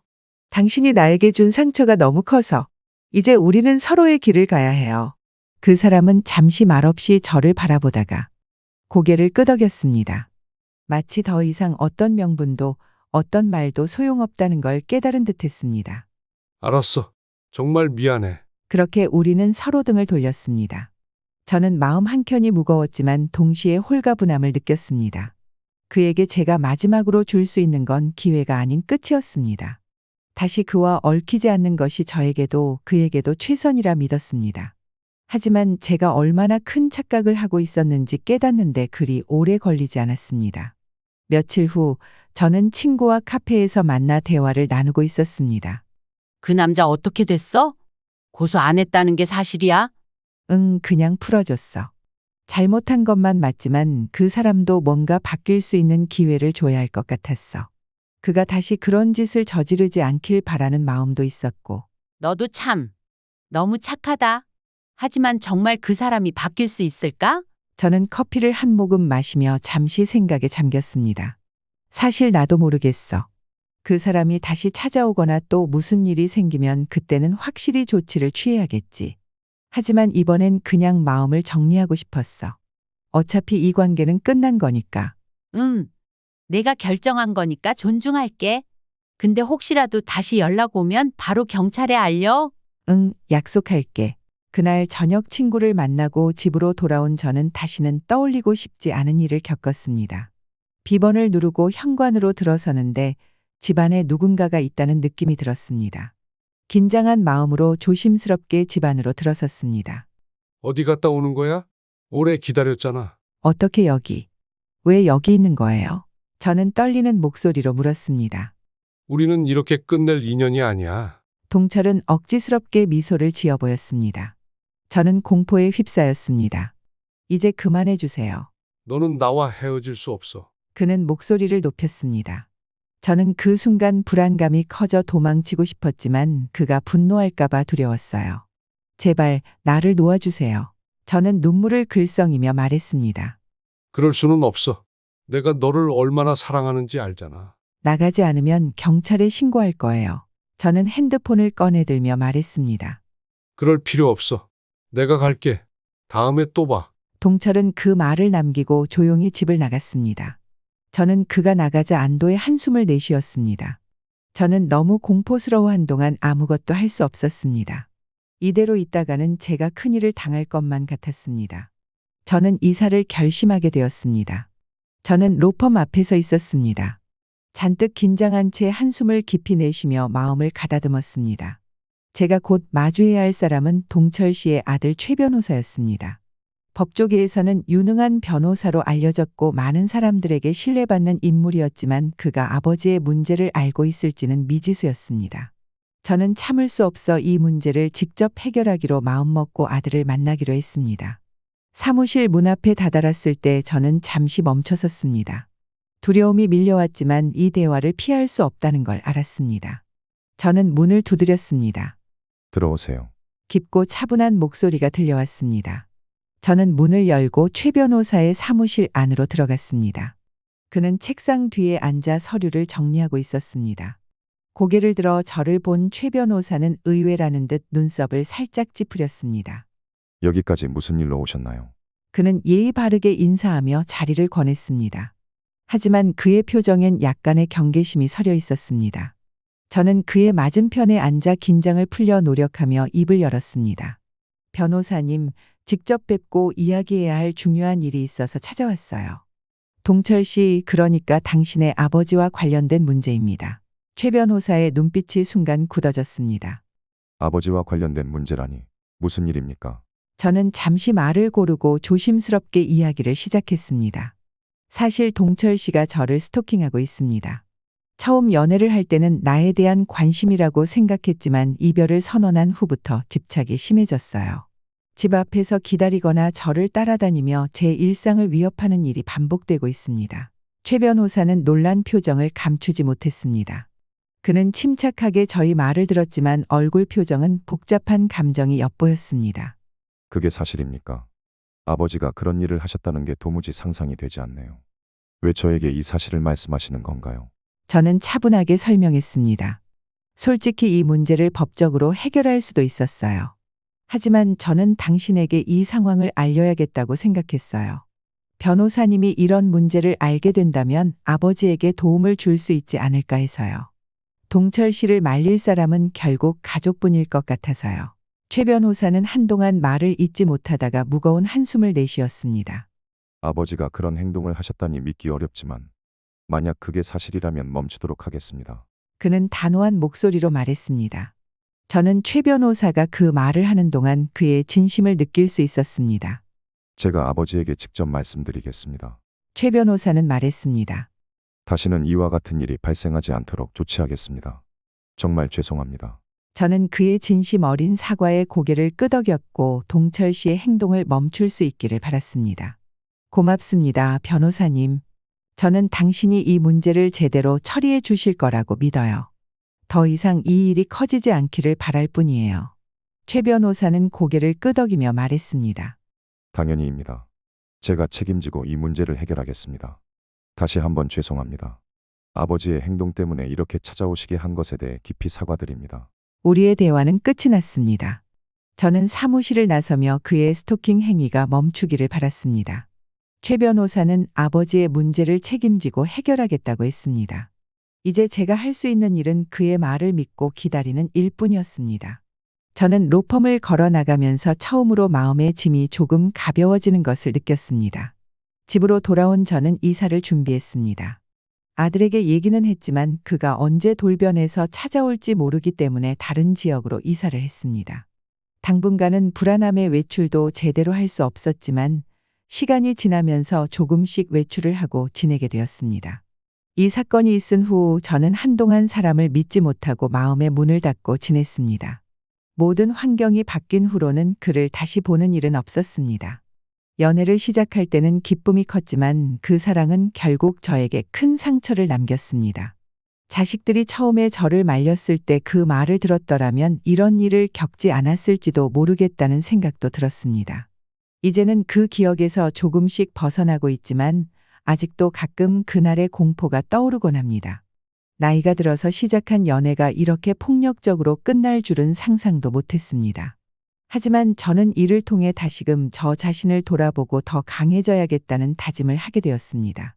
제 이야기를 들려드리는 이유는 단 하나입니다. 저처럼 늦은 나이에 사랑을 시작하시는 분들께 꼭 전하고 싶은 말이 있어서예요. 사랑은 분명 아름답습니다. 나이가 들어서도 찾아올 수 있는 축복이죠. 하지만 그 사랑이 집착과 통제로 변질될 때는 주저하지 말고 도움을 요청하세요. 만약 저와 비슷한 상황에 처한 분들이 계시다면 부끄러워하지 마세요. 도움을 청하는 것은 결코 잘못된 선택이 아닙니다. 여러분의 안전과 행복이 그 무엇보다 소중하니까요. 이 이야기가 여러분에게 작은 위로와 용기를 줄 수 있다면 그것만으로도 제게는 큰 의미가 될 것입니다. 앞으로 여러분께 인생의 여정 중에 만날 수 있는 다양한 사연을 들려드리겠습니다. 구독과 좋아요 한 번씩만 부탁드리며 오늘 들려드린 이야기를 꼭 들으셨으면 하는 소중한 분들에게 공유하기 부탁드립니다. 긴 이야기 들어주셔서 진심으로 감사드립니다. 이제 아버지도 안 계시니 집에서 나가주세요. 장례가 끝나기가 무섭게 그 차가운 한마디가 내게 날아왔습니다. 순간 눈앞이 캄캄해졌습니다. 재혼한 남편의 아들이 던진 말이었어요. 그날 저는 깨달았습니다. 노년의 재혼이 얼마나 위험한 선택이었는지를. 그리고 그 대가가 제 남은 인생을 송두리째 무너뜨릴 만큼 가혹했다는 것을요. 나이 들수록 더욱 깊어지는 외로움에 우리는 인생의 동반자를 기다리게 되죠. 하지만 모든 선택이 행복한 결말로 이어지진 않더군요. 때로는 한 번의 선택이 인생을 완전히 바꿔놓기도 합니다. 유정숙 님의 이야기가 그랬습니다. 오늘 만나보실 사연자분은 4년이라는 시간 동안 재혼 생활을 경험하셨습니다. 그리고 그 쓰라린 경험 끝에 이런 말씀을 남기셨죠. 60세가 넘으면 재혼은 하지 마세요. 3가지 일들이 여러분의 삶을 견딜 수 없게 만들 거예요. 사연자분의 목소리에는 깊은 후회와 아픔이 묻어 있었습니다. 도대체 어떤 일이 있었길래 이런 말씀을 하시는 걸까요? 오늘은 이 이야기를 통해 노년의 재혼이 가져올 수 있는 가슴 아픈 현실에 대해 말씀드리려고 합니다. 한 분의 용기 있는 고백이 같은 선택을 앞두고 계신 분들께 작은 도움이 되길 바라는 마음으로 이야기를 시작하겠습니다. 안녕하세요. 저는 올해로 65인 유정숙입니다. 제 남편은 10년 전 암으로 세상을 떠났습니다. 그를 살리기 위해 할 수 있는 모든 치료를 다 시도해봤지만 끝내 떠나보낼 수밖에 없었어요. 남편이 떠난 후 제게 남은 건 집 한 채와 빚뿐이었습니다. 적은 연금으로 하루하루 버티며 남편이 남긴 빚을 갚는데 무려 3년이 걸렸습니다. 먹고 싶은 것도 참고 입고 싶은 것도 참으며 아껴가며 살아야 했어요. 하지만 무엇보다 힘들었던 건 혼자가 되었다는 현실이었습니다. 그나마 위안이 되었던 건 아들이었죠. 어릴 때부터 공부에 큰 뜻은 없었기에 일찍 사회에 나가 일을 시작했어요. 항상 엄마 걱정을 먼저 하는 착한 아들이었습니다. 그런데 결혼하고 나서는 완전히 달라졌어요. 제가 아들이라고 생각했던 그 아이는 온데간데 없이 사라지고 이제는 아내 눈치만 보는 남편이 되어버렸죠. 엄마, 우리 집 사야 해서요. 지연이가 힘들어할 것 같아서. 이런 말들만 하더니 결국 멀리 이사를 가버렸어요. 그 뒤로는 명절에도 얼굴 보기가 힘들어졌습니다. 한 통의 전화라도 오길 기다렸는데 그마저도 점점 뜸해지더군요. 내 뱃속에서 낳은 아들인데 이제는 완전히 남이 되어버린 것만 같아 가슴이 아팠습니다. 결국 저는 혼자라는 그 쓸쓸한 현실과 마주하게 되었어요. 남편이 살아있을 때는 비록 넉넉하진 않아도 서로를 의지하며 살았는데 연금으로 겨우겨우 살림을 꾸려가면서도 마음만은 외롭지 않았습니다. 하지만 이제 혼자가 되니 살아가는 것이 점점 더 힘들어졌어요. 남편이 세상을 떠난 지 3년째 되던 해 저는 외로움을 견디지 못했습니다. 이렇게 혼자 살다가 정말 아무도 모르게 죽는 게 아닐까? 밤마다 이런 생각이 들었어요. 그때 주변 사람들은 저에게 재혼을 권했어요. 혼자 살면 너무 힘들잖아. 좋은 사람 있으면 한번 만나봐. 그래도 옆에 누가 있어야 든든하지. 이 말들이 점점 제 마음을 흔들었습니다. 그래, 나도 다시 누군가와 함께하고 싶어. 그렇게 저는 저보다 6살 많은 사람과 재혼을 결심했습니다. 처음에는 정말 행복했습니다. 마치 인생의 두 번째 봄을 맞이한 것 같았어요. 손을 잡고 산책을 하고 같이 장을 보고 저녁이면 함께 따뜻한 밥을 먹었습니다. 저는 오랜만에 누군가의 곁에서 편안함을 느꼈어요. 그 사람은 다정했고 말도 따뜻하게 했습니다. 우리 남은 인생 서로 의지하며 행복하게 살아요. 그의 이 한마디가 제 마음을 움직였어요. 그 사람을 처음 만난 건 친구 집에서였습니다. 그 사람도 저처럼 배우자를 먼저 떠나보내고 혼자 지내던 사람이었어요. 그는 퇴직자였고 연금도 저보다 많았습니다. 제가 받는 연금은 겨우 생활하는 정도였는데 그는 꽤 많은 연금을 받으며 생활하고 있었습니다. 가정 형편도 저보다 넉넉했고 저처럼 아들도 하나뿐이었어요. 그렇게 조건만 놓고 보면 이 사람과 함께라면 더 이상 외롭지 않고 안정적으로 살 수 있을 것 같았습니다. 하지만 그 기대가 산산이 무너지는 데는 오래 걸리지 않았습니다. 남편은 여러모로 좋은 사람이었어요. 외모도 준수했고 연금도 많았고 집도 크고 성격도 괜찮았죠. 하지만 한 가지 아쉬운 점이 있었습니다. 그는 요리를 전혀 할 줄 몰랐어요. 젊은 시절 남편의 끼니를 챙기는 게 아내의 당연한 도리라고 생각했죠. 요즘은 많이 달라졌잖아요. 아내라고 해서 꼭 남편 밥상을 차려야 한다는 그런 생각에서 벗어난 시대가 됐어요. 나이 들어서까지 남편의 매 끼니를 책임지며 사는 삶. 그게 제가 원했던 미래는 아니었어요. 하지만 현실은 달랐네요. 좋은 분들이라고 해서 다 요리를 하시는 건 아니더라고요. 특히나 비슷한 나이대의 분들은 더욱 그러셨는데 그래도 그분의 다른 면들이 좋아 보여서 함께 살아보기로 했습니다. 처음엔 그가 저를 참 기쁘게 해주었어요. 서로 알게 된 첫 2달 동안 우리는 정말 연애하는 사람들처럼 지냈습니다. 매일같이 노래를 부르고 춤을 추고 아침을 함께 먹고 공원도 산책하고 가끔은 드라이브도 하며 시간을 보냈죠. 그의 다정한 문자 한 통에 저도 모르게 마음이 설레기도 했어요. 그렇게 저는 그의 열정과 따뜻한 말에 홀려버렸습니다. 그리고 2달도 안 돼 결혼을 결심했어요. 하지만 아들은 제가 재혼하는 걸 강하게 반대했어요. 엄마, 요즘 재혼하다 사기 당하신 분들 많다던데 제발 조심하셔야 해요. 그러면서 재혼 사기 관련 글과 뉴스 기사들을 잔뜩 보내주더군요. 그걸 읽어보면 겁이 날 법도 했어요. 하지만 저는 오히려 아들이 걱정이 너무 많다고 생각했어요. 나는 가진 것도 없는데 도대체 누가 날 속이겠어? 저는 정말 그렇게 믿었어요. 제게 남은 건 집 한 채뿐이었어요. 그마저도 전 남편과 공동 명의로 되어 있어서 새로운 배우자가 절대 손 뗄 수 없는 상태였죠. 게다가 돈도 연금뿐이었어요. 평생 아껴서 살아왔기에 통장에 큰 돈이 남아있을 리 없었고 딱히 재산을 노릴 만한 사람이 아니라고 생각했어요. 설마 누군가 속는다면 그 사람이 나에게 속는 거 아닐까? 그때 저는 그런 생각까지 했어요. 그래서 아들을 안심시키기 위해 미리 부동산 증서를 그에게 넘겼습니다. 이 집은 결국 너희들의 것이 될 거야. 그건 앞으로도 변하지 않아. 그렇게 설득하고 나서야 아들은 더 이상 제 결혼에 간섭하지 않았어요. 제가 그와 동거를 시작했을 때도 저의 안부를 묻는 일조차 없었습니다. 그때 저는 생각했어요. 아들은 결국 내 행복이 아니라 돈에만 관심 있었던 걸까? 저는 좋은 아내가 되려고 노력했어요. 결혼 후 저는 그의 집으로 들어갔습니다. 새로운 가정을 이루었으니 좋은 아내가 되어야 한다고 생각했죠. 그래서 저는 그 집에서 완벽한 주부가 되기 위해 노력했어요. 장을 보고 요리를 하고 집안을 청소하며 할 수 있는 모든 일을 해냈습니다. 여자가 해야 할 일이든 굳이 하지 않아도 될 일이든 그저 그에게 최선을 다하고 싶었습니다. 그때만 해도 남편도 저를 도와주곤 했어요. 우리는 마치 갓 결혼한 신혼부부처럼 서로를 아껴줬어요. 정말 그때까지는 행복했습니다. 정말 즐거웠어요. 하지만 시간이 지나면서 그 행복은 점점 사라지기 시작했습니다. 제게 남은 건 끝없는 집안일과 차갑기만 한 말들뿐. 그분은 형편이 넉넉한 편이었는데도 생활비 한번 내어주는 것도 무척 아까워했어요. 남편은 돈이 있었어요. 하지만 정말이지 너무 인색했습니다. 처음에는 매달 생활비를 꼬박꼬박 줬어요.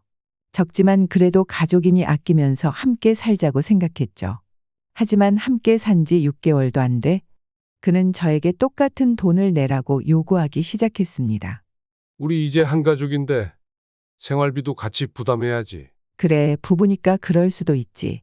그렇게 생각하며 저는 그의 요구를 받아들였습니다. 어차피 저도 연금이 있고 제 수입 안에서 살림을 꾸려나가는 건 문제없다고 생각했으니까요. 하지만 그게 그의 진짜 속마음은 아니었어요. 그는 점점 더 많은 돈을 요구하기 시작했습니다. 그렇게 저는 서서히 깨닫기 시작했어요. 이 결혼이 내가 꿈꾸던 재혼과는 다르다는 걸. 하지만 그때까지도 저는 그를 믿고 싶었습니다. 그래, 돈 문제야 서로 맞춰가면 되지. 그렇게 제 자신을 설득했어요. 하지만 이게 재혼 후 겪게 될 현실의 시작일 줄은 몰랐습니다. 처음엔 생활비를 함께 나누는 수준이었지만 나중에는 집안의 모든 지출을 저와 반반씩 부담하려 했어요. 솔직히 저는 점점 곤란해졌습니다. 제 연금은 한정되어 있는데 치과 치료도 받아야 했고 조금이라도 돈을 모아서 언젠가를 위한 병원비도 마련하고 싶었어요.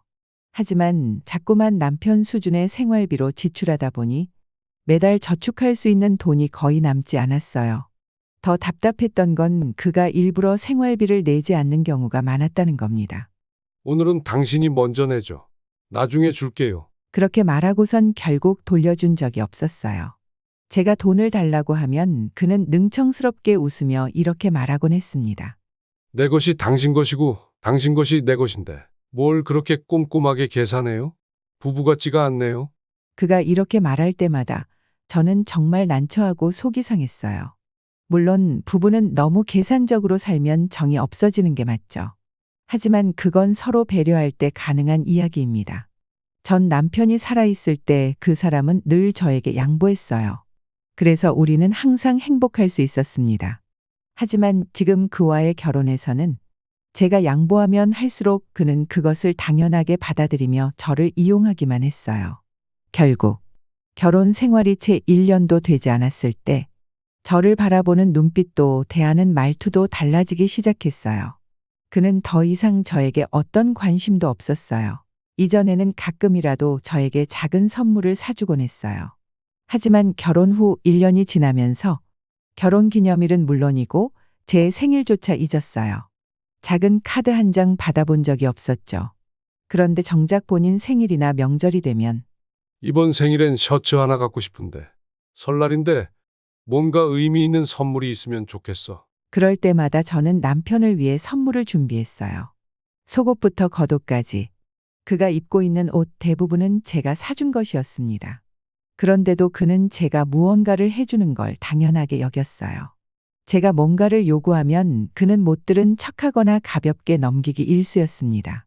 그렇게 저는 점점 지쳐갔습니다. 이 결혼이 점점 더 고통스럽게 느껴지기 시작했습니다. 그는 나를 이용하기만 했어요. 결혼 2년 차. 남편의 며느리가 아이를 낳았어요. 그리고 그는 제가 가서 산후조리를 도와주기를 강요했습니다. 사실 저는 마음이 내키지 않았어요. 하지만 남편이 간곡히 부탁했죠. 우리 가족들이랑 더 친해질 수 있는 기회야. 당신이 가서 도와주면 아들과 며느리도 마음을 열 거야. 그 말에 저는 결국 거절하지 못하고 며느리를 위해 무려 2달 넘게 산후조리를 해줬습니다. 사실 처음에는 1달 정도 도와주면 끝날 거라 생각했어요. 그렇게 1달이 지나고 나니 며느리와 아들도 이제 괜찮다고 말했어요. 어머니, 이제 저희는 괜찮아요. 정말 감사했어요. 하지만 남편은 절대 그렇게 두지 않았어요. 그는 전화를 걸어 저에게 더 오래 있으라고 했습니다. 우리 아들과 며느리한테 더 잘해줘야 해. 그래야 우리가 잘 지낼 수 있잖아. 그 말에 저는 또다시 거절하지 못했습니다. 그렇게 2달 동안 제 몸을 혹사시키며 며느리를 돌봤습니다. 하지만 집으로 돌아온 순간 저는 그제야 모든 게 그의 계획이었다는 걸 알게 됐어요. 제가 없는 사이 저 모르게 바람을 피우고 있었다는 사실을 말이에요. 산후조리를 마치고 집으로 돌아왔을 때 뭔가 이상했습니다.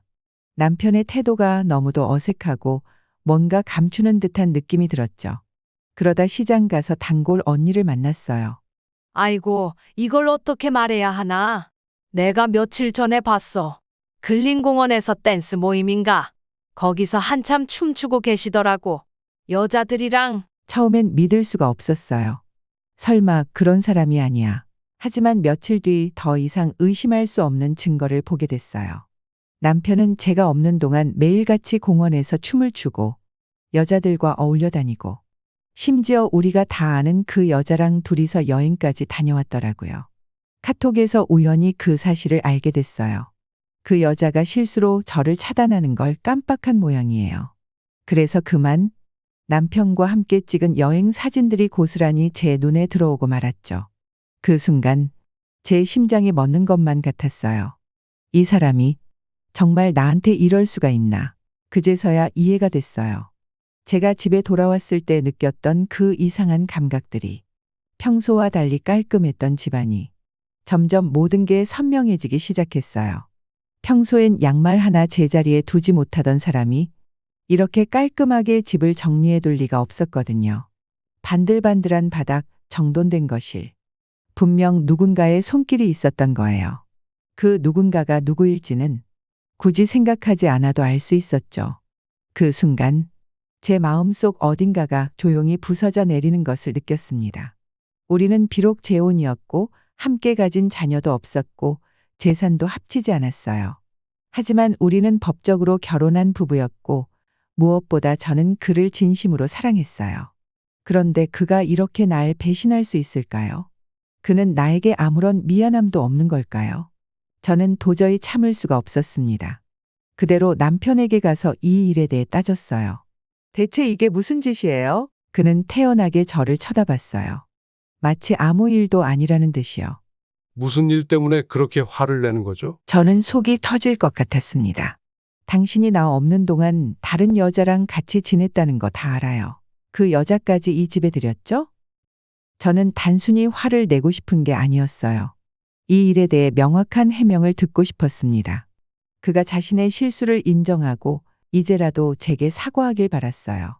하지만 그의 대답은 제 기대와는 전혀 달랐습니다. 나는 부적절한 일은 하지 않았어. 내가 누군가와 어울리는 게 당신한테 왜 그렇게 큰 문제가 되는 거죠? 그 순간 제 가슴이 철렁 내려앉았습니다. 그럼 우리 결혼은 뭐예요? 당신은 도대체 나를 뭐라고 생각하는 거예요? 제가 울먹이며 물었을 때 그는 여전히 담담한 얼굴로 대답했습니다. 당신은 의지할 사람이 필요했던 거고 나는 챙겨줄 사람이 필요했던 거. 이게 우리가 재혼한 의미 아닌가요? 그 말을 듣는 순간 제 마음은 그대로 얼어붙었습니다. 이 사람 처음부터 날 사랑한 적이 없었구나. 그제서야 모든 게 보였습니다. 이 사람이 원했던 건 그저 밥해주고 살림해줄 사람이 필요했던 거죠. 저는 순간 울컥했지만 바로 이혼하자고 말할 용기가 나지 않았습니다. 결혼할 때 저는 자신감에 차 있었어요. 모든 친척과 친구들에게 다시 좋은 사람을 만나 행복하게 살 거야 라며 자랑도 했었죠.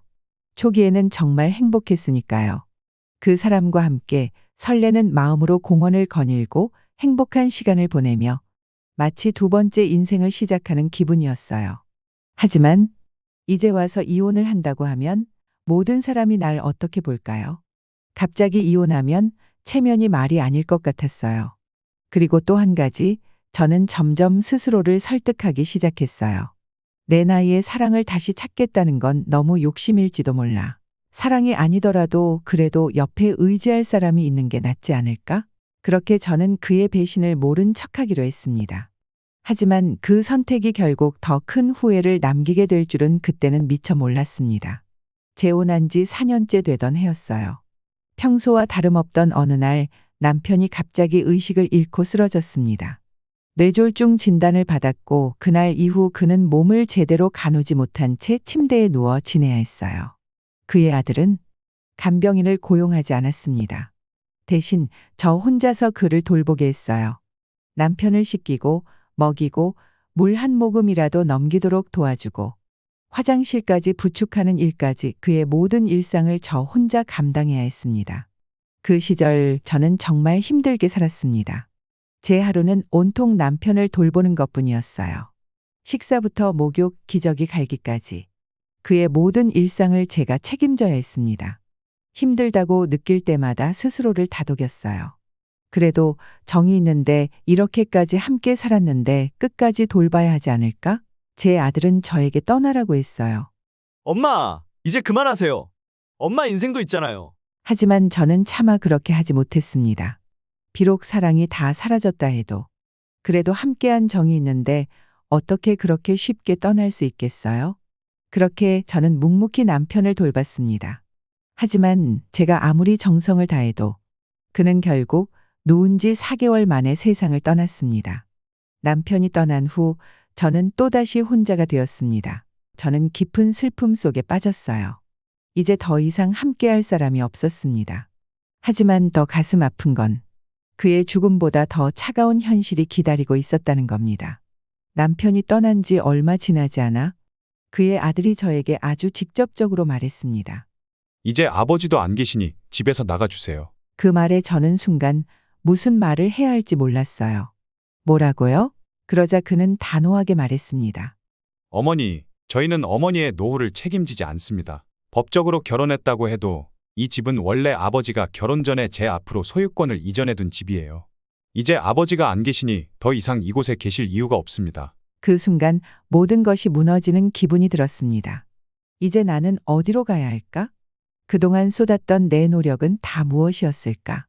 4년 동안 나는 이 집을 가꾸고 청소하고 남편을 위해 최선을 다했어요. 하지만 결국 나는 이 집에서 쫓겨나는 신세가 되고 말았습니다. 그렇게 제가 온 마음을 다해 가꿨던 재혼 생활은 결국 비극으로 끝났습니다. 그렇게 모든 걸 잃고 난 후 매일 밤 같은 생각이 떠나질 않았어요. 왜 나는 그때 그런 선택을 했을까? 그렇게 긴 시간 스스로를 돌아보며 깨달은 것이 있습니다. 제가 뼈저리게 깨달은 건 60세가 넘어서는 재혼을 하지 않는 게 좋다는 거예요. 제가 직접 겪어보니 결국엔 후회만 남더라고요. 그 이유를 3가지로 말씀드리고 싶어요. 첫 번째로 말씀드리고 싶은 건 노년의 재혼은 그 시작부터가 다르다는 거예요. 젊었을 때는 순수한 사랑이 가장 중요했잖아요. 하지만 나이 들어서의 재혼은 현실적인 게 더 많이 작용하더라고요. 대부분 여자들은 의지할 곳을 찾아서, 남자들은 살림과 돌봄을 받기 위해 재혼을 선택해요. 서로 사랑해서가 아닌 각자의 필요에 의해 만나는 거죠. 만약 한쪽은 진심으로 사랑하는데 다른 한쪽은 그저 편하게 살기 위한 수단으로만 본다면 그 결혼은 절대 행복할 수 없어요. 사람들은 흔히 말하죠. 나이 들어 만난 인연이니 더 소중하고 행복할 거야 라고. 하지만 제가 겪어보니 꼭 그렇지만은 않더라고요. 겉으로 보기엔 서로 의지하며 살 것 같지만 실제로 함께 살아갈 준비가 된 분들은 많지 않아요. 서로 기대고 살자고 하면서도 막상 그 속내를 들여다보면 각자 바라는 게 달라요.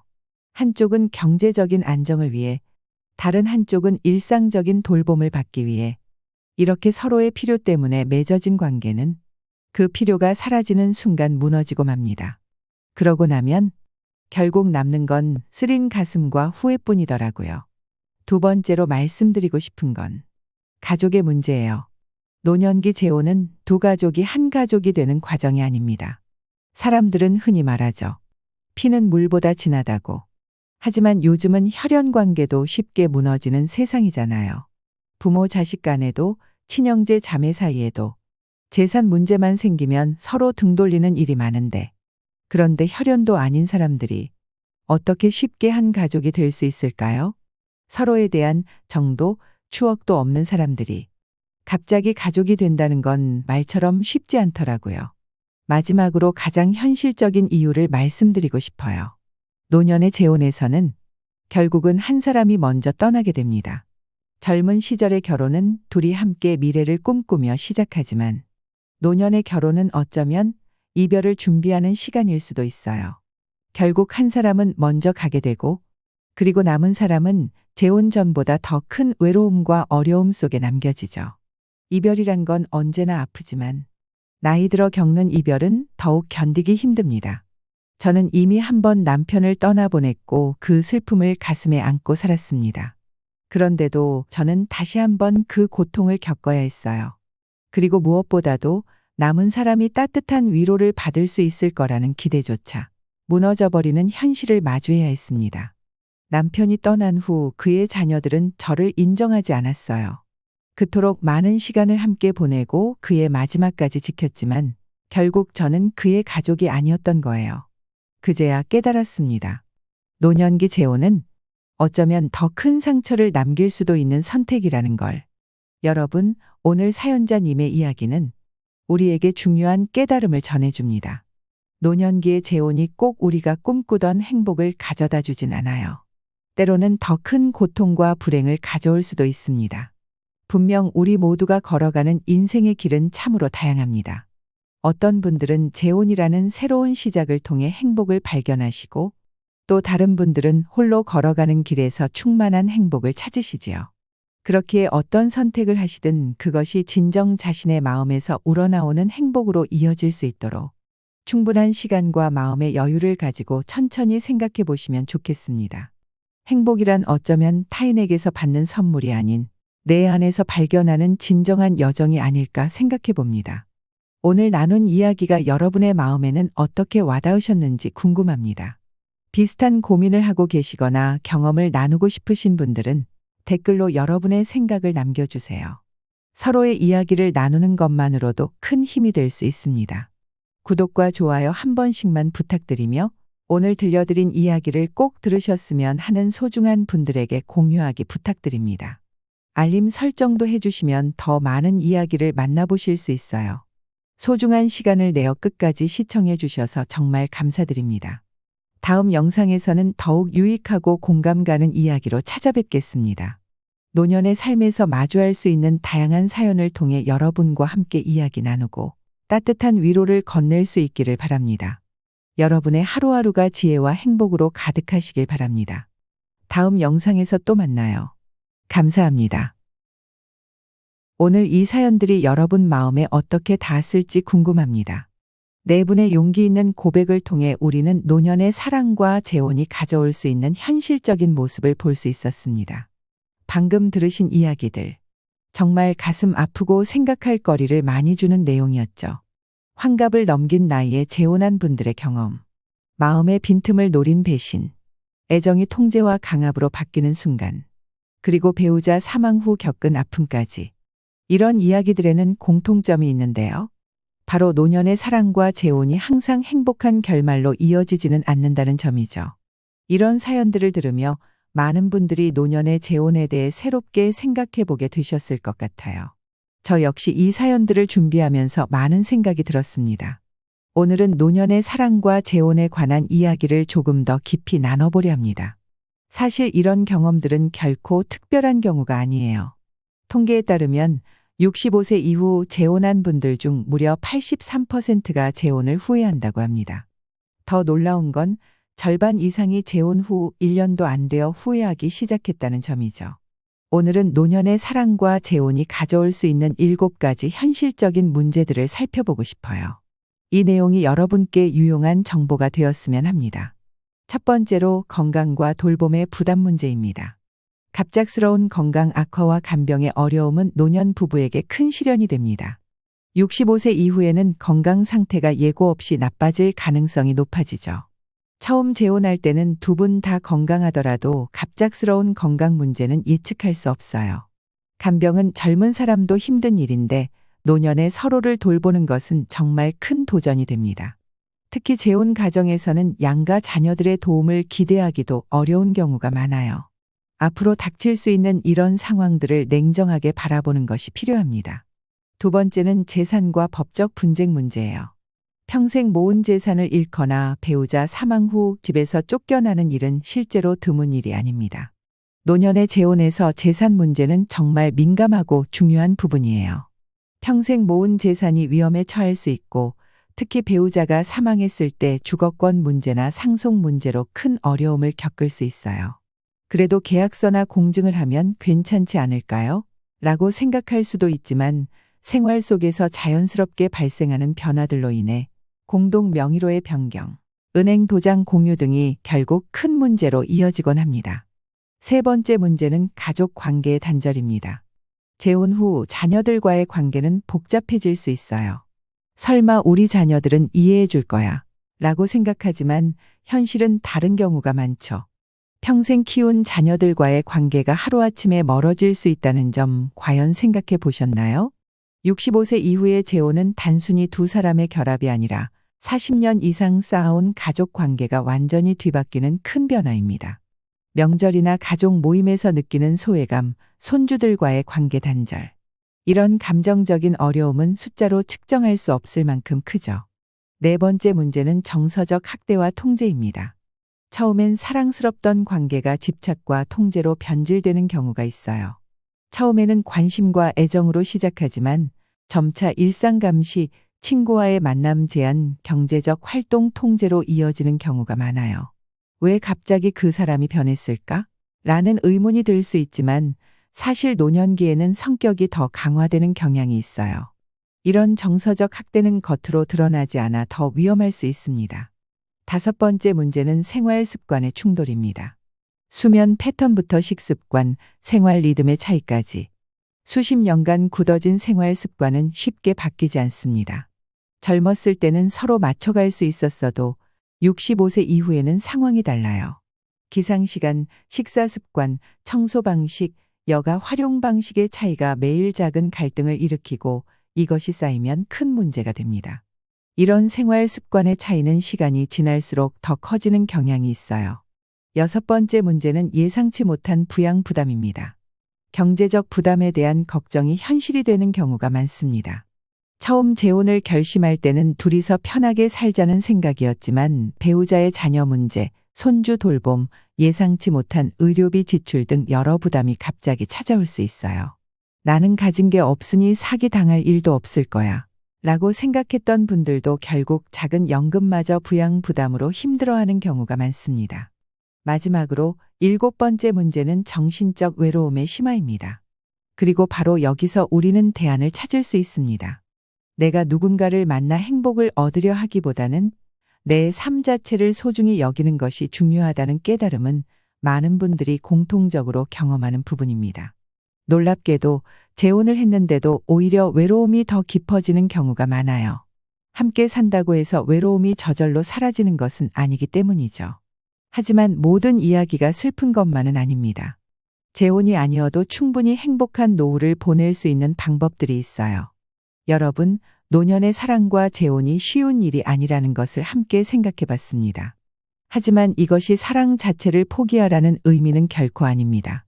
다만 좀 더 현명하게 접근할 필요가 있다는 거죠. 재혼이 아니어도 충분히 행복한 노후를 보낼 수 있는 방법들이 있습니다. 취미 모임을 통해 비슷한 관심사를 가진 친구들을 만나는 것, 봉사활동을 통해 삶의 보람을 찾는 것, 평생 교육을 통해 새로운 것을 배우는 것. 이런 방법들이 때로는 재혼보다 더 큰 행복을 가져다 줄 수 있어요. 오늘 노년의 사랑과 재혼에 대해 함께 생각해보는 시간을 가졌습니다. 이 이야기가 비슷한 상황에 계신 분들께 작은 도움이 되었기를 바랍니다. 모든 선택에는 장단점이 있고 재혼도 마찬가지입니다. 중요한 것은 나에게 정말 맞는 선택이 무엇인지 충분히 고민하고 모든 가능성에 대해 솔직하게 마주하는 용기가 필요하지 않을까 생각합니다. 여러분의 댓글을 통해 더 많은 이야기를 나누고 싶어요. 혹시 비슷한 경험이 있으시거나 또는 다른 시각에서 바라보는 의견이 있으시다면 댓글로 남겨주세요. 서로의 경험을 나누는 것이 우리 모두에게 도움이 될 거예요. 오늘 들려드린 이야기가 소중한 분들에게도 도움이 될 수 있다면 영상을 공유해 주시면 감사하겠습니다. 구독과 좋아요 한 번씩만 부탁드리며 알람 설정도 해두시면 새로운 사연이 올라올 때 가장 먼저 만나보실 수 있습니다. 여러분의 인생 이막이 가장 빛나는 시간이 되길 진심으로 응원합니다. 긴 시간 함께해 주셔서 감사합니다. 다음에 또 만나요.